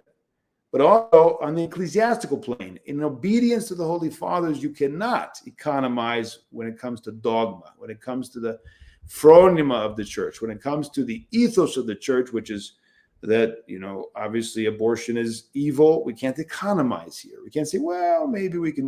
No, there's no economy in terms of such a basic teaching that life is sacred from conception. There's no economy in terms of sexual relations outside of marriage. There's no economy in terms of those unnatural sexual acts that happen in our day and now are being blessed and baptized. There's no economy there. The gospel is clear. The teachings are clear. The boundaries are clear. And in those boundaries, we work out our salvation. Outside those boundaries, we are lost. And it's very, very clear in the Holy Father. So the elder came both with economy on personal level, pastoral needs according to each individual. And then he came with great exactitude in the spiritual struggle and the application on the ecclesiastical plane of the teachings of the Holy Fathers. And one of those examples, which we saw, St. Kosmas bought baptismal basins. Elder Father Kosmas in Africa baptized everyone. Bishop Nectarios in Madagascar baptized everyone. Elder Ephrem came and baptized everyone. No presuppositions for economy today, according to these great ascetics and great missionaries. There's no economy when there's a destruction of the form and the type. It's an abandonment of what it means to be baptized. So we saw ekrivia here. Ekrivia when it comes to the so basic and foundational mystery. And so he baptized everyone just like the rest of our saints. Let's talk about catechism. Very important part of the mission of the church to the world is what we're doing in terms of catechism. We're going to run over our time tonight. Those of you who are here from Crowdcast, all of you Crowdcast folks, the other stream is supposed to be starting right now, but we're going to push it back. Obviously, when we finish here, we'll go over immediately to our question and answer session. As soon as possible, over to our question and answer session in Crowdcast. So hang on there for all of you who are coming for the question and answer session. We'll be there shortly. Now, catechism. I want to drive home the fact that if we're going to have a fruitful mission to the world today, in the modern world, in America and Australia and Canada and all the places around the world, we have to understand that catechism is purification. Catechism is a new life in Christ. Catechism is not a learning about Christ. It's not about learning about doctrine. It's not learning about history. It's not a class in the university. Catechism includes, obviously, learning about these things, but it's not the center. It's not the heart. It cannot, if you only learn about the church and about Christ, you're not catechized. Catechism means initiation into the life of the church. A catechumen has prayers read over him. He's initiated. He becomes a member. If he dies, he's buried as an Orthodox Christian. He has the exorcism read over him, and he begins to live as an Orthodox Christian, and he prepares for baptism. And the priests today who do not read the full catechetical service, the service of catechism, at the beginning of their process of catechism, they don't read the exorcisms, they don't read the whole service. They're doing a grave disservice to the person and to themselves. And the grace of God is not fully visited upon them because we withhold those prayers from that catechumen. To make a catechumen is not simply to say you're a catechumen or to read one prayer, but the service of the catechumen is read long before the baptism. In fact, that whole process could be repeated. And exorcisms could be repeated. You could read exorcisms many times. And they did in the early church. They read them more than once. And they read them leading up right before the baptism. Catechism includes a purification from the way of the world, its mindset, its ways, the idol worshiping ways of the world. It has to be purified of that. It's not just learning about Christ. There has to be also a positive acquisition of the Orthodox way of life in Christ. There has to be a positive, not just a negative throwing off of the world, but a positive acquisition. There has to be an assimilation into the life of the church. They have to start to fast and pray and live according to the commandments. That is a part of the whole catechetical structure. Baptism, chrismation, and communion, that's what they're preparing themselves for. And if they are properly catechized, they will feel and experience the grace of God in abundance in the baptismal font. The reason why we have people who fall away, we have people who don't understand, is because a lot of times, not always, a lot of times they've not been properly prepared for baptism, they've not been properly catechized. So it's very important that we understand that the Orthodox way here is not an intellectual, rational,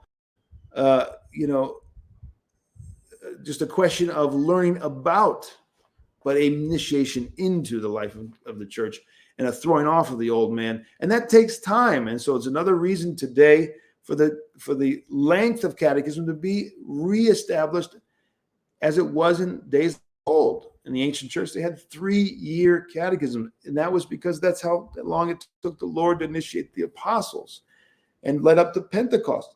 3 years they were with the Lord up until the day of Pentecost. And that's what the ancient church did with those catechumens. And today we need to extend the time of catechism.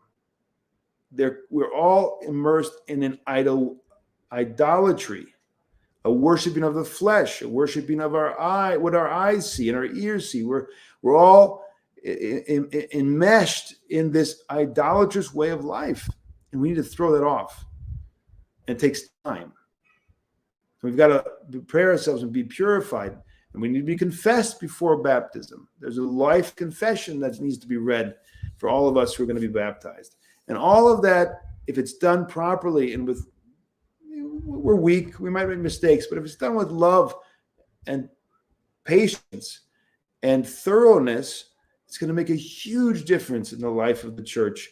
One by one, those initiated are going to be transformed and going to be new members of the body of Christ in a very dynamic way. So I can't stress enough the need for proper and thorough catechism.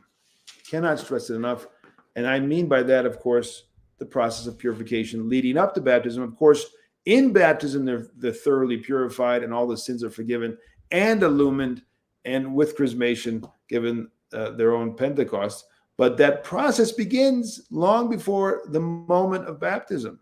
You don't separate them. Don't be legalistic about it and think it's magical because you go to the baptismal font, it's all magical. God may give, but if you're not purified, if you're not prepared, you won't understand, receive, and energize those gifts from God as God would want. And of course, we're talking about it schematically. We're talking about it generally because it's a mystery. But the Holy Fathers have taught us that this is a part, from their experience of this mystery, they've taught us how to prepare for it properly.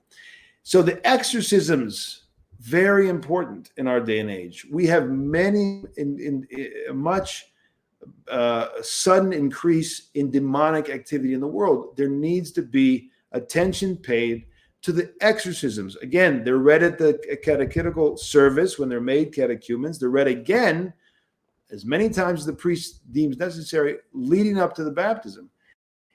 And one of the great tragedies of our pastoral approach in the name of economy, and when we don't baptize them coming from the papal and Reformed Protestants, they are never read the exorcisms over them because they're only getting chrismated. I've heard this again and again and again. The priests don't know or are not told, and it's not a part of the typicon, that when they chrismate someone, the exorcism prayers are not read.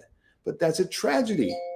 And I shudder to think of the spiritual implications. I don't know what they are. I don't have that experience, but certainly they can't be good if we're not reading. Of course, they're not getting exorcism prayers read over them as Protestants and papal Protestants and Reformed Protestants. And even if they were, they're not the church's prayers, and they're not read by the church. So we have a major problem here. They need to be read. And the fact of never being read is a grave departure from our own therapeutic program in the church. We know better, folks. We know better. Why are we not doing it? We need to repent. We need to read the exorcisms at the catechetical service and throughout this catechism, really leading up to baptism. It's very, very important for all of us to do, both for those who are going to be baptized and for the priests, because we will give rights to the enemy if we neglect such a basic and important thing. Now, as I've stated in other podcasts, it's essential for us to properly baptize. And so quickly, I want to remind all of us that a big part of our mission to the world is that they're going to be properly initiated into the life of Christ, and they're going to be done according to the Holy Fathers. You see how a proper baptism takes place. You see how they are immersed. That's what the word means. The word means immersion. And we see in terms of children, you see pictures here. How does one properly baptize? Fully immersed 3 times in the name of the Father by an Orthodox priest. The canons are clear. Only an Orthodox priest can baptize, not laymen, not non-Orthodox. Only Orthodox priests can baptize. Of course, there are economy, but even in that case, in several instances, they would still be baptized, even if they were on sudden death and air baptism. They would be baptized by the Orthodox priest, even in that case. And we're not talking about sprinkling. We're not talking about pouring water over their head. That's not the way of the Orthodox. And here's how you do an adult baptism. Very clear, very obvious. Father Kosmas here on the screen as well. And here's how you don't do an adult baptism and a child, for that matter, an infant baptism. That's not how the Orthodox baptize. Unfortunately, there are more and more Orthodox priests who are doing it this way to their own detriment and the detriment of children and the adults that they're doing this. This is not blessed by God, not inspired by God. Saint Cosmas, among all those who we talked about tonight, is very clear about this, and says not even the oil that's applied in the Greek church, the oil is applied before chrismation, before the baptism, there's oil applied. Even that should have 1 centimeter left off the body. The whole body has to be applied the oil. How much more the water needs to be totally immersed. These are the saints talking. This is not me talking. You don't like that? You don't like what the saints have to say. It's that simple. And in church, we obey Christ in the saints. He's working through them. He's speaking through them. He's teaching through them. He's present in the church. He's guiding us through the saints, through the Holy Fathers, through the canons, through the ecumenical councils. In other words, through the Holy Fathers. That's what all the Holy Fathers, consensus of the Holy Fathers speak. No one, you cannot find any saint who said it doesn't matter. Sprinkle, pour. That's Aquinan. That's not Orthodox. Nobody's going to teach that among the saints. We need to repent of our Latinization and our laxity in this matter. It's not a small matter at all. Now, quickly, some advice given to one approaching baptism. I'm not going to read the whole thing. You can screenshot it or go find it online. This is from Father Seraphim Rose, who himself was a great missionary who always baptized. Always baptized. And the Russian Church abroad, of course, had ruled everyone should be baptized coming to the church. Another example of a contemporary saint who always baptized those people coming to him. And he talks about some important aspects of how to approach baptism and how to approach being an Orthodox Christian. Don't focus on the externals to the detriment of the internal spiritual life. Don't try to be correct all the time and condemn people who are not correct. He's talking about an externalism. He's talking about a Pharisaism. He's not talking about keeping the Holy Father's commandments and teachings.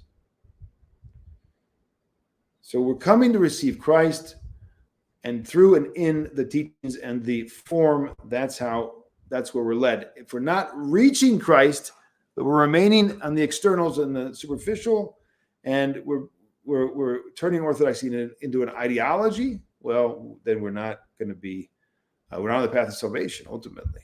We have serious problems. We have to, this is about Christ. Christ is all in all. Everything is for him and in him, and everything is done in order for us to be united to him. So be on guard against the hypercritical attitude, which will kill the pain of heart. Like one of the things that led St. Kosmas to leave Athos and go, and Elder Ephrem to leave Athos and go, and Father Cosmas to leave Athos and go, and all the great ascetics and missionaries was because they had this pain of heart, this love, this deep love. External, hypercritical, pharisaical, super correct kills that pain of heart and does not allow us to draw nigh and to co-suffer with our brothers and sisters, but we'll be in a position of constantly judging. This is a serious illness that many traditional Orthodox are on the verge of or in, and it's not healthy. We have to be very careful. Father Seraphim is very mindful of that back in the 1970s when he had, of course, the super correct contingent in the church abroad that he was dealing with. Some converts think they're very smart, he says, and they use Orthodoxy as a means of feeling superior to the non-Orthodox, and sometimes even to Orthodox of other jurisdictions. Orthodox theology, of course, is much deeper and makes much better sense than the erroneous theology of the modern West. Okay, given.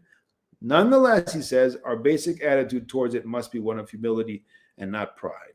Whenever we talk, and of course, this is a tightrope that we're walking on, one in the same time, we're presenting the truth, we're teaching, and yet we have to do it with humility and love, that we're not worthy of this great gift. We're not worthy of being Orthodox. We're not worthy of being representatives of Orthodoxy, and therefore we should present it in a way that is never like something we own and is never condemnatory, but is simply the truth. And the truth sets people free, and that's why we want to present it, because that's how we're going to be set free from our passions.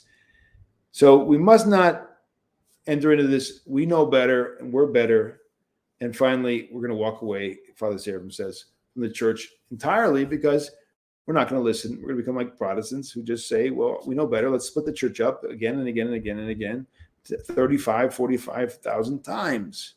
That'll end up being a lot. There'll be a lot of Orthodox jurisdictions and Orthodox experts roaming around if we don't keep this balance that the Seraphim is talking about here.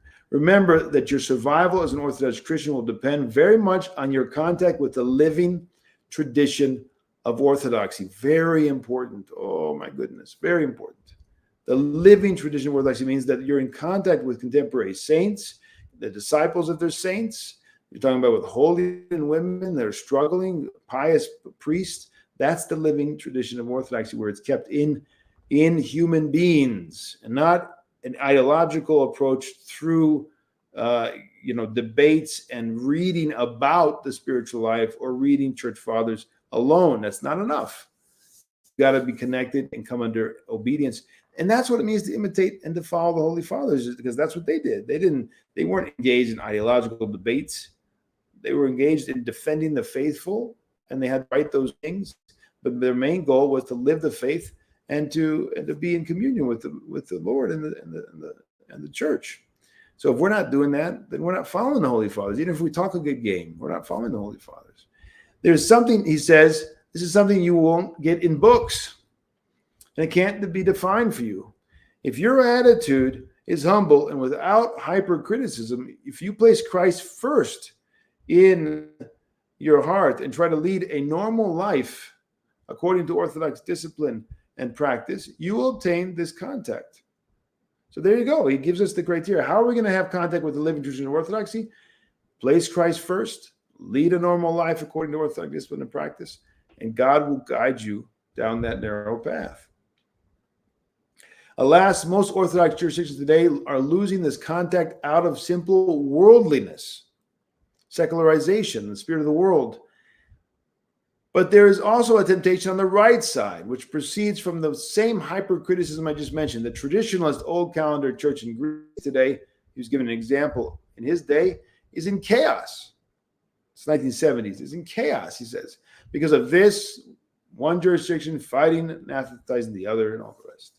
Super correctness, canonical correctness, losing sight of the whole tradition over hyper fine points.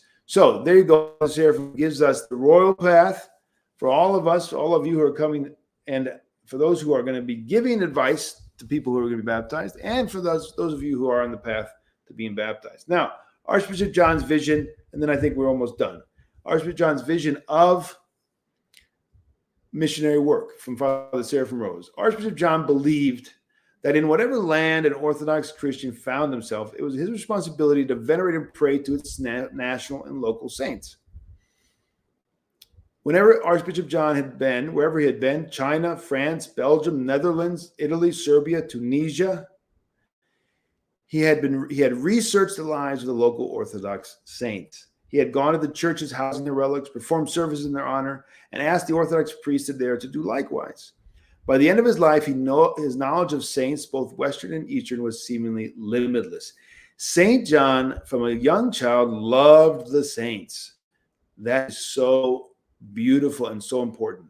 In my discussions with someone like Father Kosmas of Australia and others, the focus is so heavy on being connected to the lives of the saints, to loving them, praying the services dedicated to them, in their lives, imitating them, learning from them discernment. It is so essential, and it's only in Orthodoxy and only among the traditional minded who are struggling to lead the narrow path, that you find this great emphasis. Unfortunately, there are those who are infected with the piecemeal and incorrect perception, as if concerning Scripture and tradition, as if Scripture and tradition are somehow at war, or you have to choose one and not the other, or there's a hierarchy and there's one is better and the other one's not so important. That's all incorrect, because Christ is the one who is leading us, and with him we're having communion, and he worked through and in and works through and in both the Scriptures and the saints, and continually is present. He didn't abandon us. He's always been with us. And so therefore both have to be at the center of our life in the church. So St. John here gives us an example. If we're in Canada, or we're in Australia, or we're in wherever we are, find those saints that are in those lands, or find saints that are venerated in the past by people there who you can then also use in the missionary work and bring people through those saints to the church. Why had St. Archbishop John been so adamant in supporting the French church? He had been very adamant in helping a particular group come into Orthodoxy from, I think, Catholicism, if I'm not mistaken, and to set them up in a unique Western Rite at the time. Unfortunately, I think it's all fallen apart since then, but he fought for the cause, which many, including Father Seraphim, felt was fraught with dangers. As time went on, it became more clear to Eugene and Gleb that Archbishop John had perceived with his apostolic and at the same time apocalyptic vision. Why that was behind why he did that. In later years, Father Seraphim was to write, "For us, Vladika John is the key. He has given us the right approach, inspiring and encouraging everyone, planting seeds everywhere and leaving the harvest to God and the laborers. Is for us to go or stay in the field and work." So very important that he didn't pressure, he didn't push, he wasn't heavy-handed, but he inspired, he guided, he encouraged. He planted seeds. He planted seeds in France. Of course, God is going to have to water or, not water those, but he planted the seed and he went into the field and he did his work. And so that's the approach the Orthodox should take. Interesting. I'm going to say very quickly this one. I'm not going to read it all. St. John, the end will not come until the gospel of Christ in an Orthodox context is preached to the ends of the world, and that the Orthodox gospel must be preached and has not been preached. And so there are some who say, and some very venerable people in the church say, that it's already been preached to the four corners of the world, and so we're much closer to the end than we think. St. John said, no, it's got to be the Orthodox context, and there's only one gospel, and there's only one church. And so, as Tertullian says in the ancient church, the gospel is off limits to those outside the church. It's a closed book. Even if you read it 1,000 times, if you don't have the experience of those who wrote it, and you don't have the initiation into the life of those who wrote it down, the apostles, you won't understand it. It's a closed book. So St. John is consistent with that view in saying that it's not yet there. We're not yet there. We still have much work to be done. And that's why I believe, according to the saints that and the elders that both I have been told about through others and met myself, that we will see a renewal of Orthodox mission work throughout the world. It will come about in 2, 3, 5, I don't know how many years, and it will be an overturning of the status quo we have today. It will fulfill what St. John's talking about, and I think that it will coexist with the rise of Antichrist. It will not be one or the other. They will coexist for a time, and it's coming. And there'll be a new crew in the church. There'll be a new leadership which will carry this out, because unfortunately many of the contemporary bishops are not of that mind. They're not prepared or interested, although there are some who are very much. So I think it's coming. I think this is very interesting what St. John says here. It has to do with both the missionary mindedness and the apocalyptic vision of St. John. All right, let me see what we got here. I think we're going to have to cut it down because we're running late. Everybody who gets the PDF can find this material here. He's pointing out some obstacles back in 1980 to Orthodox mission. We're talking about some of the things we've already mentioned, but trusting oneself too much, an academic approach to Orthodoxy, very intellectual minded. This overemphasis on outward success in mission, the empty shell, creating an empty shell. We talked about that already tonight, without substance. This whole idea of sharing the secret of the gospel with those who are not initiated. That's very interesting. I'll talk about that in a second. The spiritual experiences whole climate, right, where people are taken away in being puffed up and not being humble. That's a very grave danger for a lot of people who are coming from Pentecostalism and all that.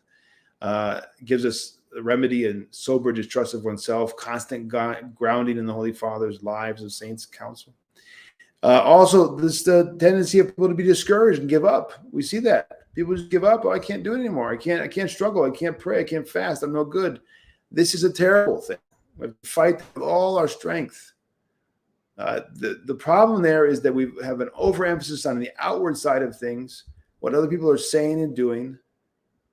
And we have to struggle and focus on the inner life and be mindful that we're all followers of Christ, baptized into Christ, and that Christ has been triumphant. And no matter what our progress, we're with Christ, and not to give up. And then he also talks about the two extremes of broadness on one hand and narrowness on the other. Now, I updated these a bit, and I put in the bright red are my additions to what's going on today. So in addition to what he talked about, I think you have a worldliness and an ignorance of the lives of the saints, which has got to be remedied by doubling down and a reading of the lives of the saints as much as possible. There's a same kind of trust in academics that we saw back in the 70s.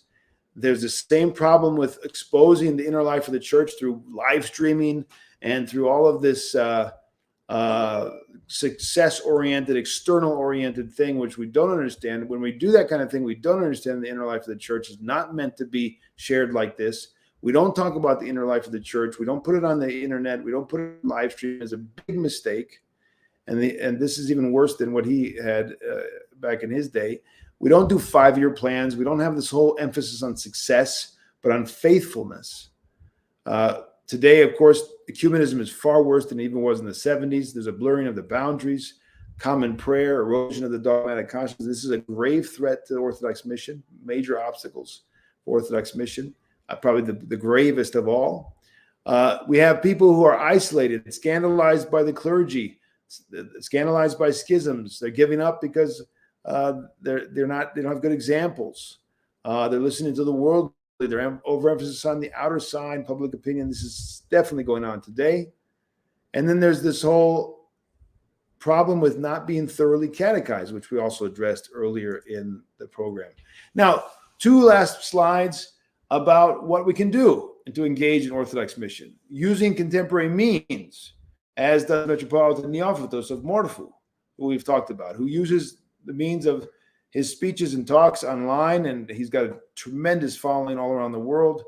And his words come and console people all around the world. And he said to me, and he said publicly, that we need to use these means to help and bring the gospel and bring the teachings of the church to as many people as possible. So we have the possibility now to use the means that we're using right now, tonight, in a good way. However, it's not for divine services, but for teaching, for mission. This divine services should not be shown online. They should not be promoted online. They should not be thrown out there to anyone and everyone who's not initiated into the life of the church. I think it's a major problem. So internet online presence is important, but not in that way. And we can use it to protect and promote the Orthodox phronema. Absolutely. We could do book publishing, which is much, much easier today. And we're trying to do a lot of that at Uncommon Press as well. And we connect the faithful together with the saints. And then, of course, we can travel more readily than ever before. And we should use these opportunities to travel to conferences and be supported in that way in face-by-face. Because increasingly we have Orthodox Christians who are isolated more and more. And so these things become very important. Now, all of this online, of course, is not enough. It's not possible to be an Orthodox Christian. You have the risk of an ideological orthodoxy, and the confession has to support the life. It has to safeguard the life. If you have a overemphasis on the intellectual and the question of confessing the faith, protecting the boundaries, and you don't have it on the inner life of the church, that whole struggle for orthodoxy externally falls into the abyss. It doesn't help because it's meant to protect that inner life.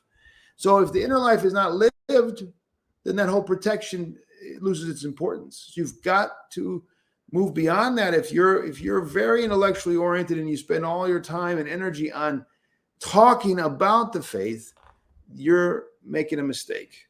You've got to also go deeper in the spiritual struggle with the old man, which means prayer and fasting. So if you don't meet Christ locally in the church, in the chalice, you don't meet Christ.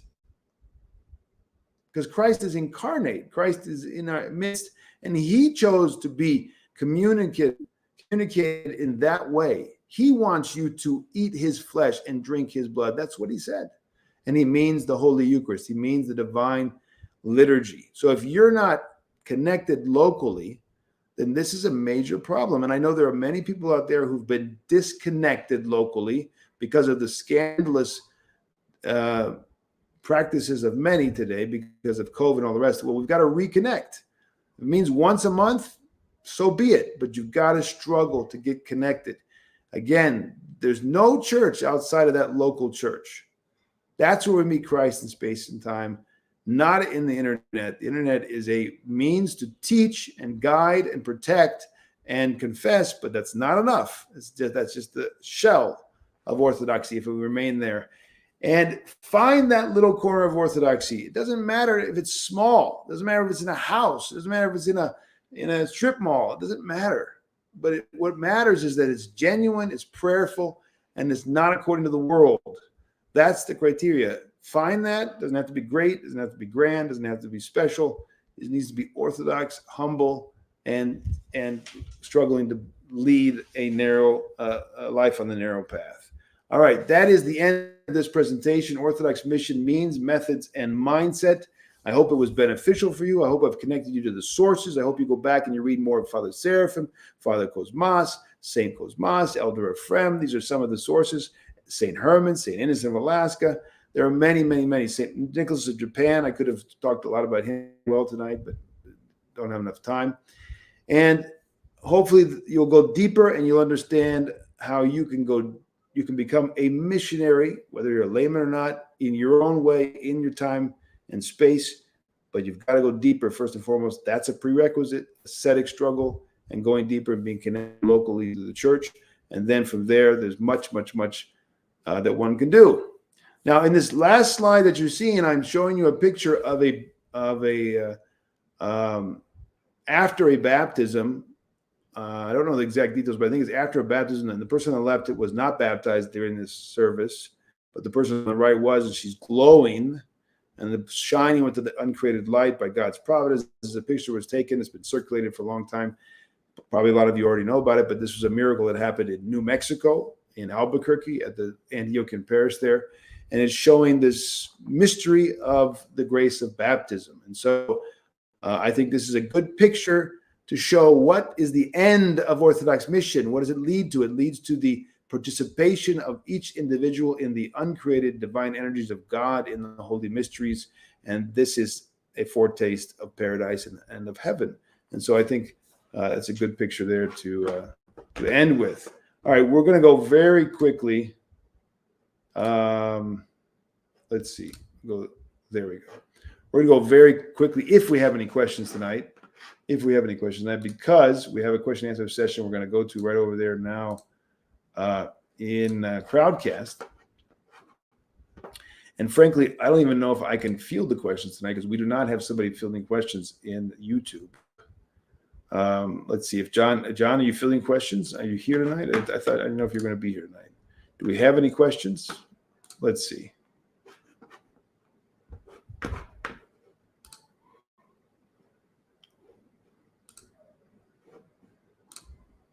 I don't see any questions in our private chat, so I'm assuming we don't have any questions. Oh, you're not in StreamYard. Oh, that's right. We didn't give you the StreamYard link. Okay, sorry, John. Yeah, that's a problem. Let me see if I can get it to you now. Do you have questions to give me? Let me see if I can send you the StreamYard. There it is. All right, I just gave you the StreamYard link, John. If you want to go over there quickly, it's in Messenger. And if you have questions, you can put them in the private chat. But I'll read some of those that are here. Let's see if we have anything over at Crowdcast. Let me get those questions first. Why do Elder Ephrem monasteries conduct all the services only in Greek? Is it not the Orthodox tradition to conduct missionary work, services in the host country's own language? It would seem that the practice of conducting services in languages that are not understood by the majority of converts would greatly hamper the spread of orthodoxy. I love going to monastery, but I wish I could better understand the words and services that I have attended. Yes. Thank you, Maria, for your question. And let me get rid of this now. I think we're done. So the answer to your question is, it is the tradition of the Holy Orthodox Church. Throughout church history, you can see that in the missionaries of St. Cyril and Methodius, of course, who famously created a whole language in order for the Slavic peoples to be united and to offer divine services and all the rest. And also you can see that in the work of St. Nicholas of Japan, who's translated in Japanese, St. Father Kosmas Grigoriou, who translated in Swahili, the great missionaries to the Far East in Russia. So yes, of course, it is a part of the tradition of the church to translate into the languages of the people. Having said that, we have this phenomenon called America and the diaspora and the 20th and 21st century, in which you have not just Greeks or not just Russians, but every tribe on the face of the earth who has people who've come to America, and they've brought with them, at least in the beginning, in the first generations, they brought with them their culture, their identity, their language. And in fact, what we saw is that those people who left the mother country and went to America oftentimes went for reasons not inspired by missionary work or anything of the sort. They came to make money, to maybe send money back to their family in times of poverty, whatever. And so their first and foremost goal here is not missionary work, unfortunately, but to reestablish a life that is more or less the life they had in the old country, but now in America. And so for the longest time, since the 1920s at least, you have many of the Orthodox churches here in America pastorally in an in-between state. And so they have, on the one hand, the need to care for these immigrants who are still speaking or still want to speak their language and they want to maintain their language. And then you have the need for missionary work in the United States. Elder Ephrem came over and confessedly said, my mission here is to the lost sheep of the Greek-speaking people, the people that I know, the language that I know, and I'm coming here to help them come back to the church, to confess them and all the rest. Over time, 30, 40 years in America, obviously many, many other people came to him from all over the United States, thousands of people who were not Greek speakers or not Greeks. And he, of course, responded to them and gave them everything he could to help them on the path of salvation. And many of them became his spiritual children. Many of them became monks and nuns, or some of them. And then the question now in these monasteries that he was starting is what language we're going to have. And I think for pastoral reasons, first and foremost, for practical and pastoral reasons, he mandated that they remain in Greek for continuity's sake. And he didn't know English as well, obviously, practically speaking, but for continuity's sake, that there not be a disruption, because it is a massive work that needs to be undertaken, and it has been undertaken for the most part among many Orthodox in the United States, for things to be translated into English.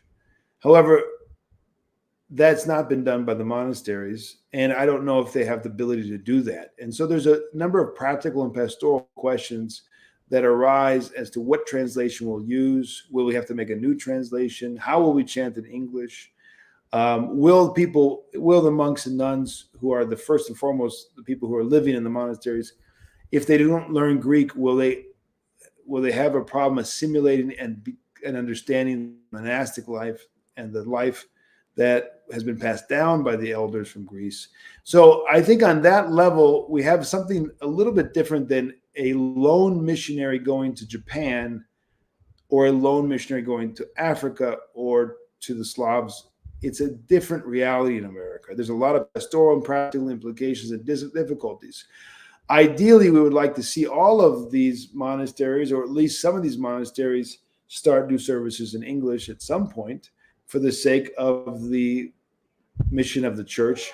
They offer a tremendous amount of good to everyone in the Orthodox Church in North America. And we can only imagine that more would be offered if there was an ability for people to participate in English.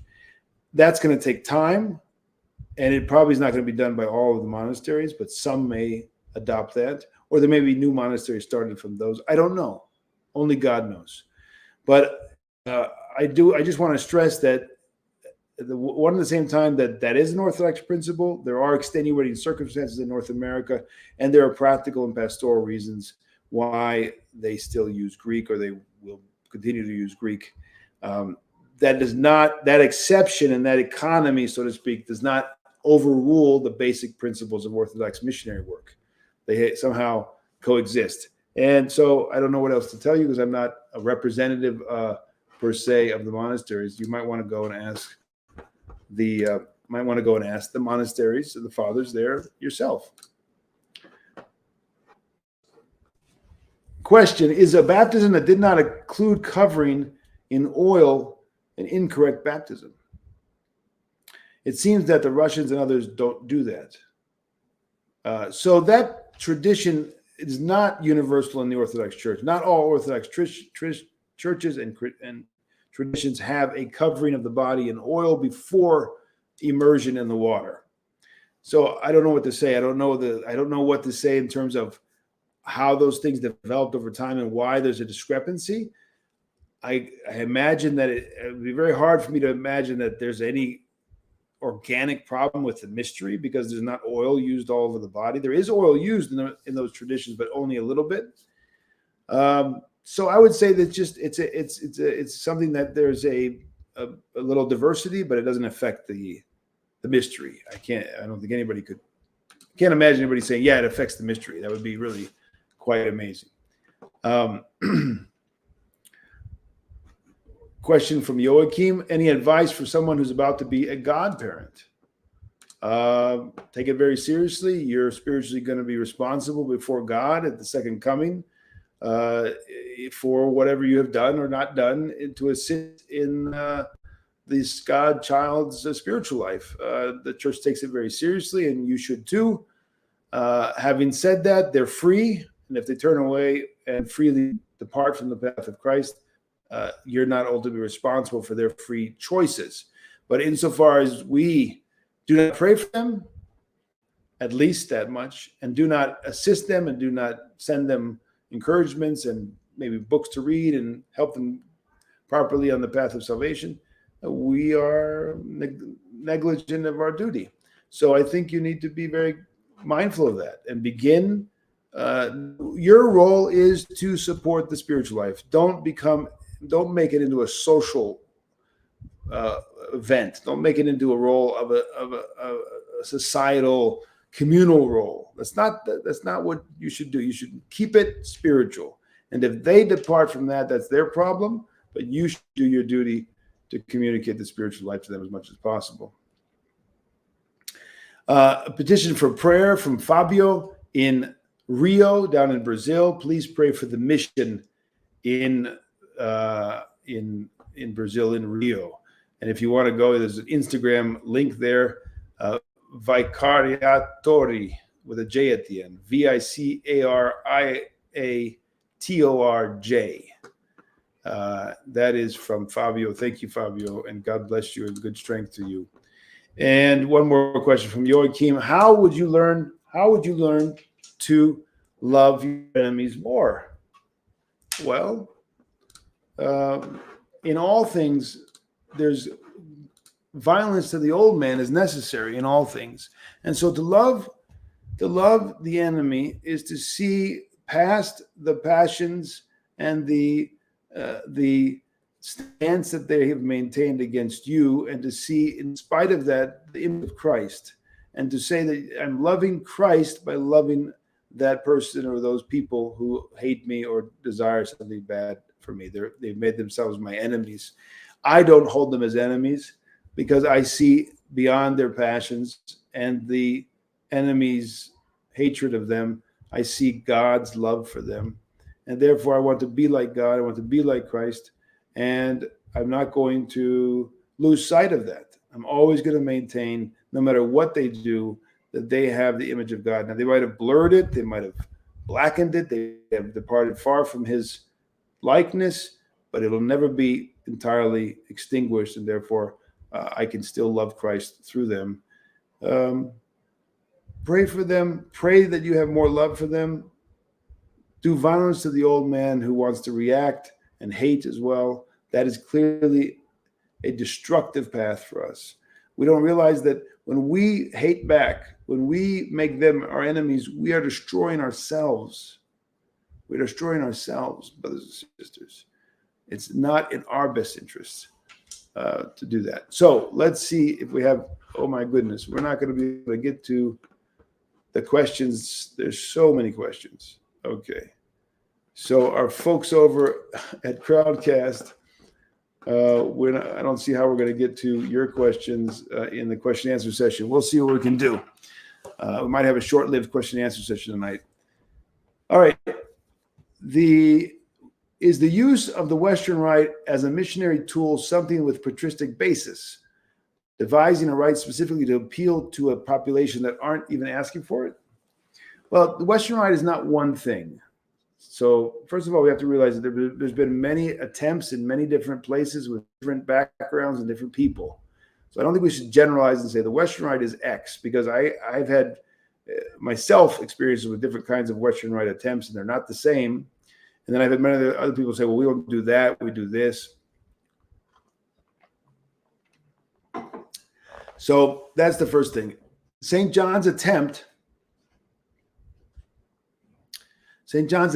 at helping establishing a Western Rite in France, I think ultimately failed. I don't think that they're still Orthodox. I don't know the exact status, but I don't think it's doing so well.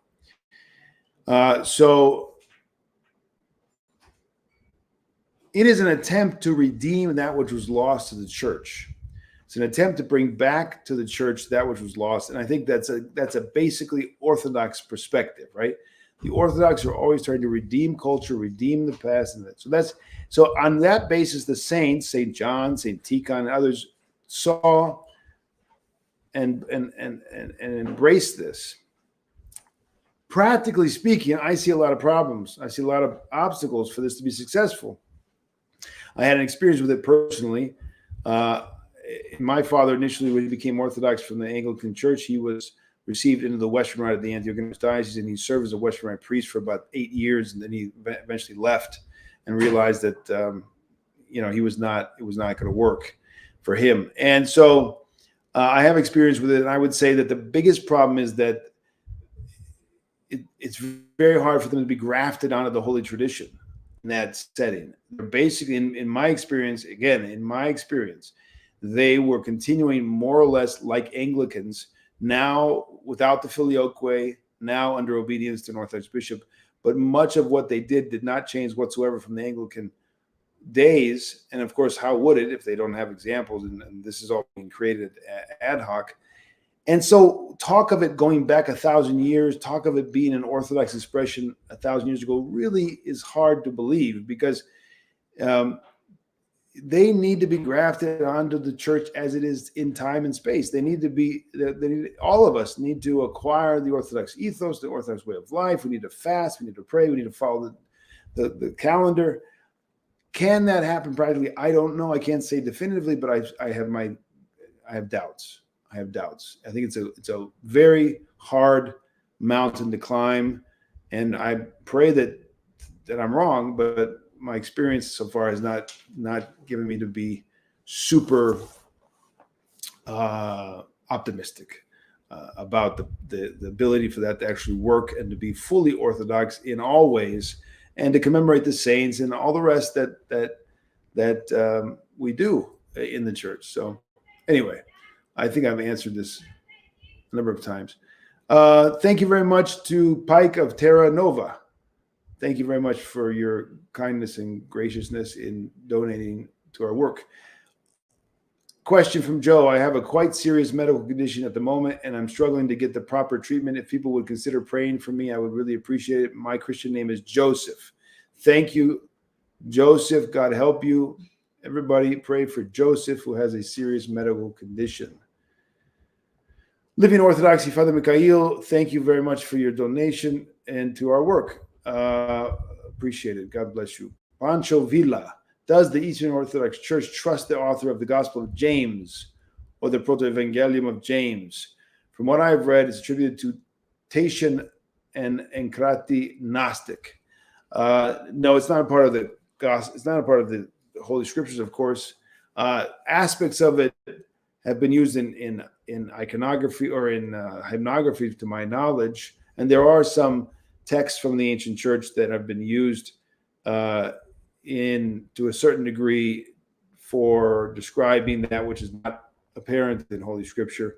But as a text, authentic, as far as I know, no, that's not been embraced. I need to do more research on it, though, so I don't want to act like I've given you the final word. I think you can probably find that answer pretty readily online. Maybe Father John Whiteford has answered it. He's very thorough in a lot of those kind of things. Hannah has a super chat. Thank you very much, Hannah. Dear Father, bless. Thank you for all your soul-satisfying spiritual teachings. God bless you, Hannah. Thank you very much for your support. Pray unceasingly. I have never met an Orthodox missionary. Is that unusual? No, not in America. America is it's a unique place. Again, people didn't come here as missionaries, as most people, not just Orthodox, didn't come here as missionaries, right? So we have an uphill battle, but I think there are a lot of priests today. I mean, an Orthodox missionary in this context is not going to look like Father Kosmas or Bishop Nectarios, right? I mean, Africa is a very unique place in that sense. It's different than us in the West. So an Orthodox missionary here is going to be a parish priest. Is going to be maybe a higher monk or someone who's struggling among the faithful in parishes or monasteries. That's going to be the missionary you're going to see in the United States. And you could find him pretty easily if you're in the United States. There are many monasteries and parishes that you could find him. So if you don't know, you want to reach out, you can always write us and we'll point you to somebody who's probably near you.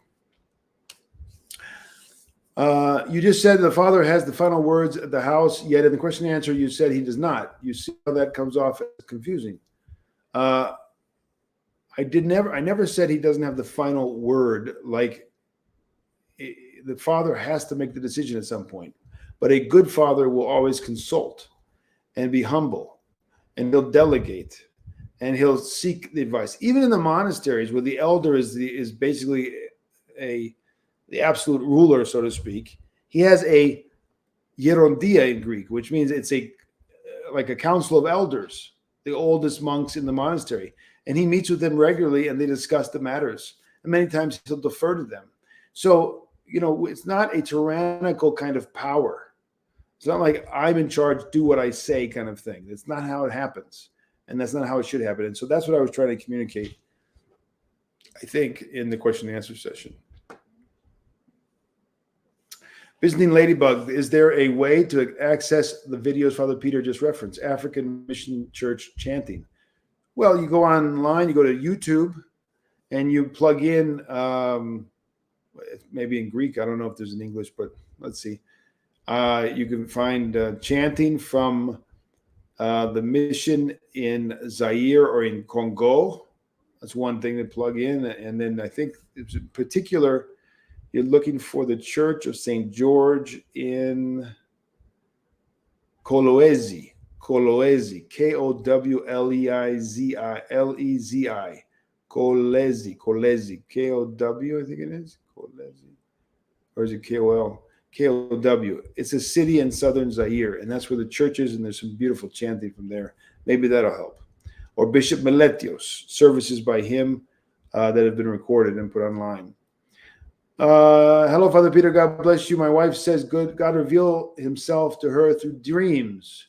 What should I say? I told her to be cautious with dreams, but she was disappointed I was not supportive. Thanks. Generally speaking, all the church fathers and all the elders will tell you, don't believe the dreams. Don't believe the dreams. Are there exceptions? Of course there are exceptions. Has God used dreams in the past? Yes, he has.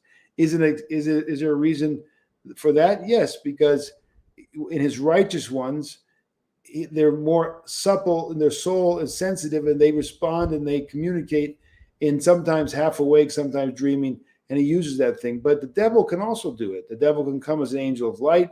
And so the saints say, don't believe the dreams. And if God wants something to really reveal to you, he will make it very clear through a variety of ways. And you don't have to worry that he's going to take it the wrong way because you didn't believe your dream. Don't believe the dreams. Women are much more prone, for whatever reason, to believe dreams. In any case, they should always take them to the spiritual father and submit them and say, what do I make of this? At the very least, if she still wants to hang on to them and believes that these things are of God, take them and submit them to the elder, the spiritual father, the bishop, whoever it is you have in your life. And if that person says this is something legitimate, then maybe you start to pay attention. But I think even then I would say be very cautious. Kingdom Kid, interesting names people have. Can we ask a bishop to read an exorcism over us, or must we be a catechumen first? The presuppositions for these things is that people are believing and they're submitting to Christ. If you don't want to be a catechumen, I don't see how this is going to work. Can you go and ask? Go and ask. But as a priest, I would say, well, but this is for people who believe in Christ and want to be his disciple and want to be a part of the church. That's why these prayers are written and read in that context.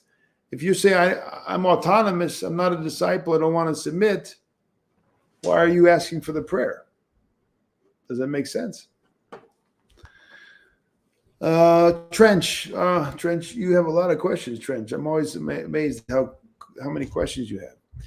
Archbishop Christodolos said any priest removing the ancient Greek language from the Greek church must remove themselves.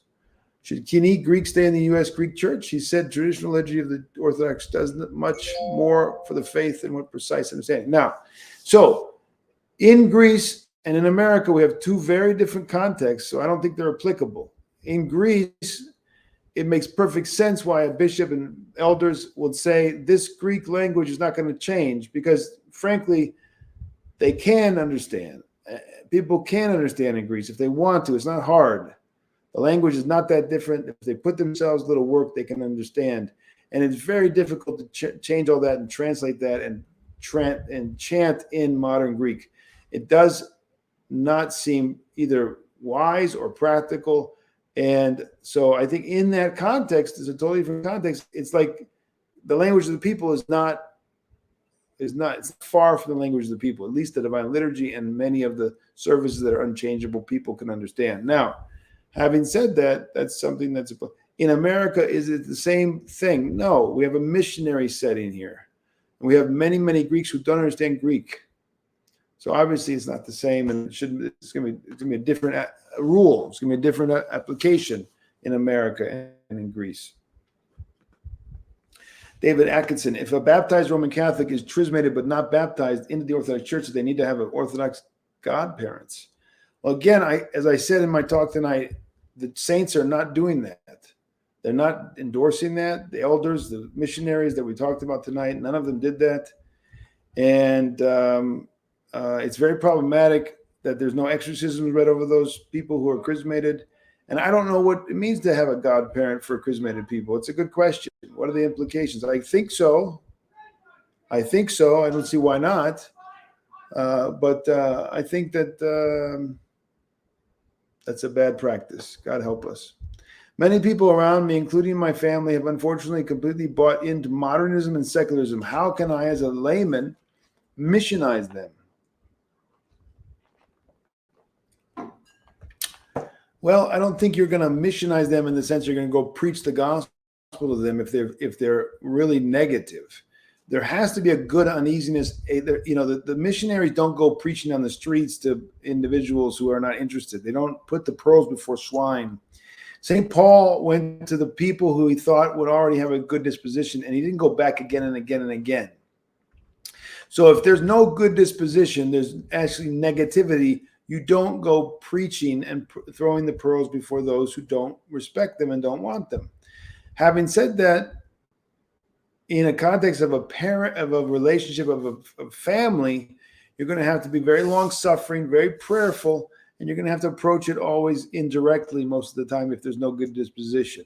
So it's going to be offering up insights, things that they'll accept, knowing what they are, going to accept, not accept, helping them step by step to come to understand that, the Catholicity, the wholeness of the truth, that you can't be moral without embracing the one who gave the law, right? You can't be spiritual without having the Holy Spirit. I mean, people always want to compartmentalize, piecemeal, autonomize the gifts and the goodness of Christ and the church, make it their own and not have to deal with heaven and hell, not have to deal with eternal life. It's very delusional, very problematic. It's actually a part of the whole spirit of Antichrist. The Antichrist will take all the good and then he'll try to offer it as his own, and people will fall down because they want in this life security, peace, and all the rest.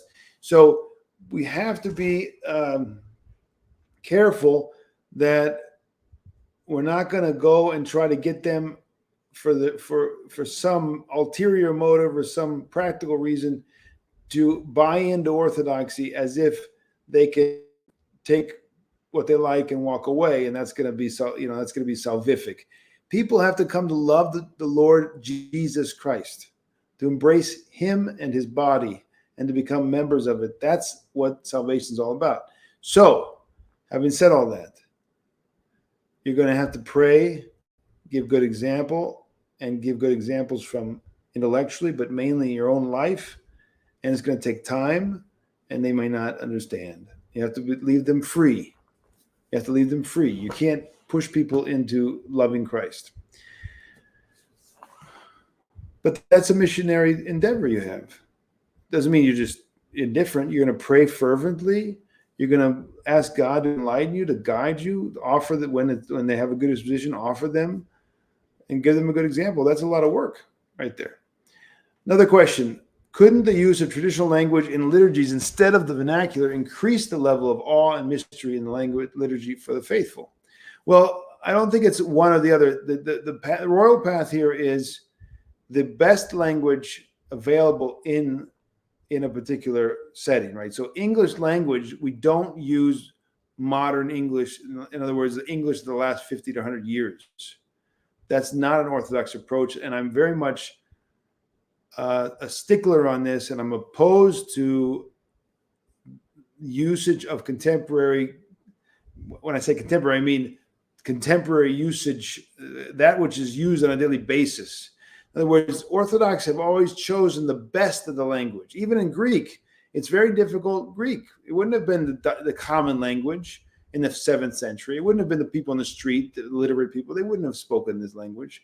And they would have had trouble understanding that it was the best literary language. It was beautiful. It was glorious. It was poetic. And that's demanded of every language. So when we translate in English, we're going to be using language from 200 years ago. We're going to use the language which is the best literature is going to be written in. We're going to use a language which is elevated. It's beautiful, and so it's not. We're not going to do this street language in the church. We're not going to use. It's got to be somebody's got to be really gifted, and they've got to have insight into both languages, Greek and English, and they've got to have a good handle on beautiful English that's not spoken every day. And then they're going to be able to translate properly. And that's one of the reasons why we don't have the best translations. We have 15 zillion translations. It's a problem. We have to have a higher and more intense spiritual life. That's the problem. That's ultimately the problem everywhere. Please, how do I find a spiritual father? You pray fervently, Julie, and you ask. That's all I can tell you. I went to many before I found my spiritual father. When I initially became Orthodox, it took me about 6 years until I found my spiritual father. I asked many. So you're going to have to be patient. You're going to have to pray. You're going to have to ask. And you're going to have to, mainly, if you seek the kingdom of God, you seek Christ, you struggle to love the truth, God will send you aids and most of all, the spiritual father that is going to work for you. But you've got to be willing to sacrifice. You can't be like, I'm going to stay where I am. I'm just going to go on like, not in neutral, but I'm like, just low gear, just putting it wrong. And I'm expecting God to send me a spiritual father. Well, you might find somebody who's going to guide you, but he's not going to guide you. He's going to guide you according to your status and your struggle.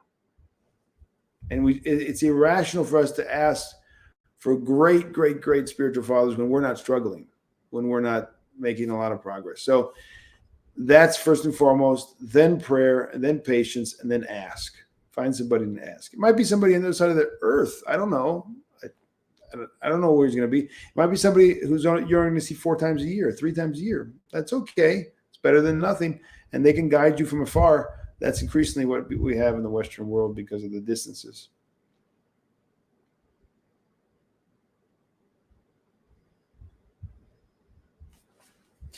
So Trench asks, again, he's got a lot of questions, Trench. We need to put a limit, though, like 3 max every time, Trench. Then why call it Greek Orthodox and why not change the name to American Orthodox if the language changes? Greek Orthodoxy dies in the U.S., as one argumentate says, when changed. Where did the Greek Orthodox come from?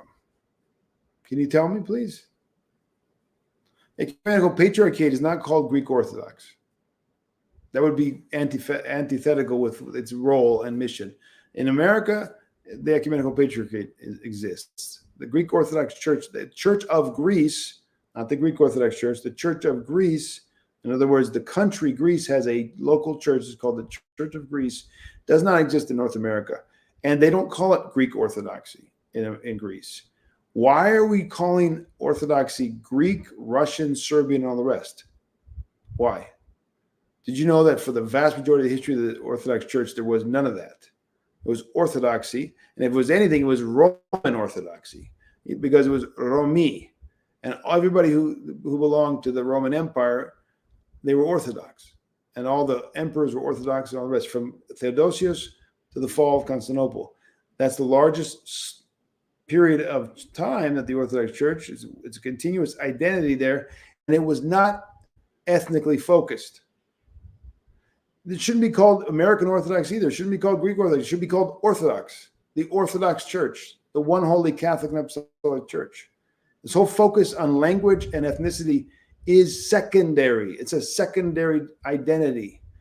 Of course, we're going to respect it and keep it insofar as it's blessed and supports our path to salvation. Of course, there's no obstacles. We can keep it all. But we're not going to make it the identity. We're not going to make it the defining term. I'm Greek Orthodox. I don't know what that means. No, you're not. You're Orthodox. And you speak Greek.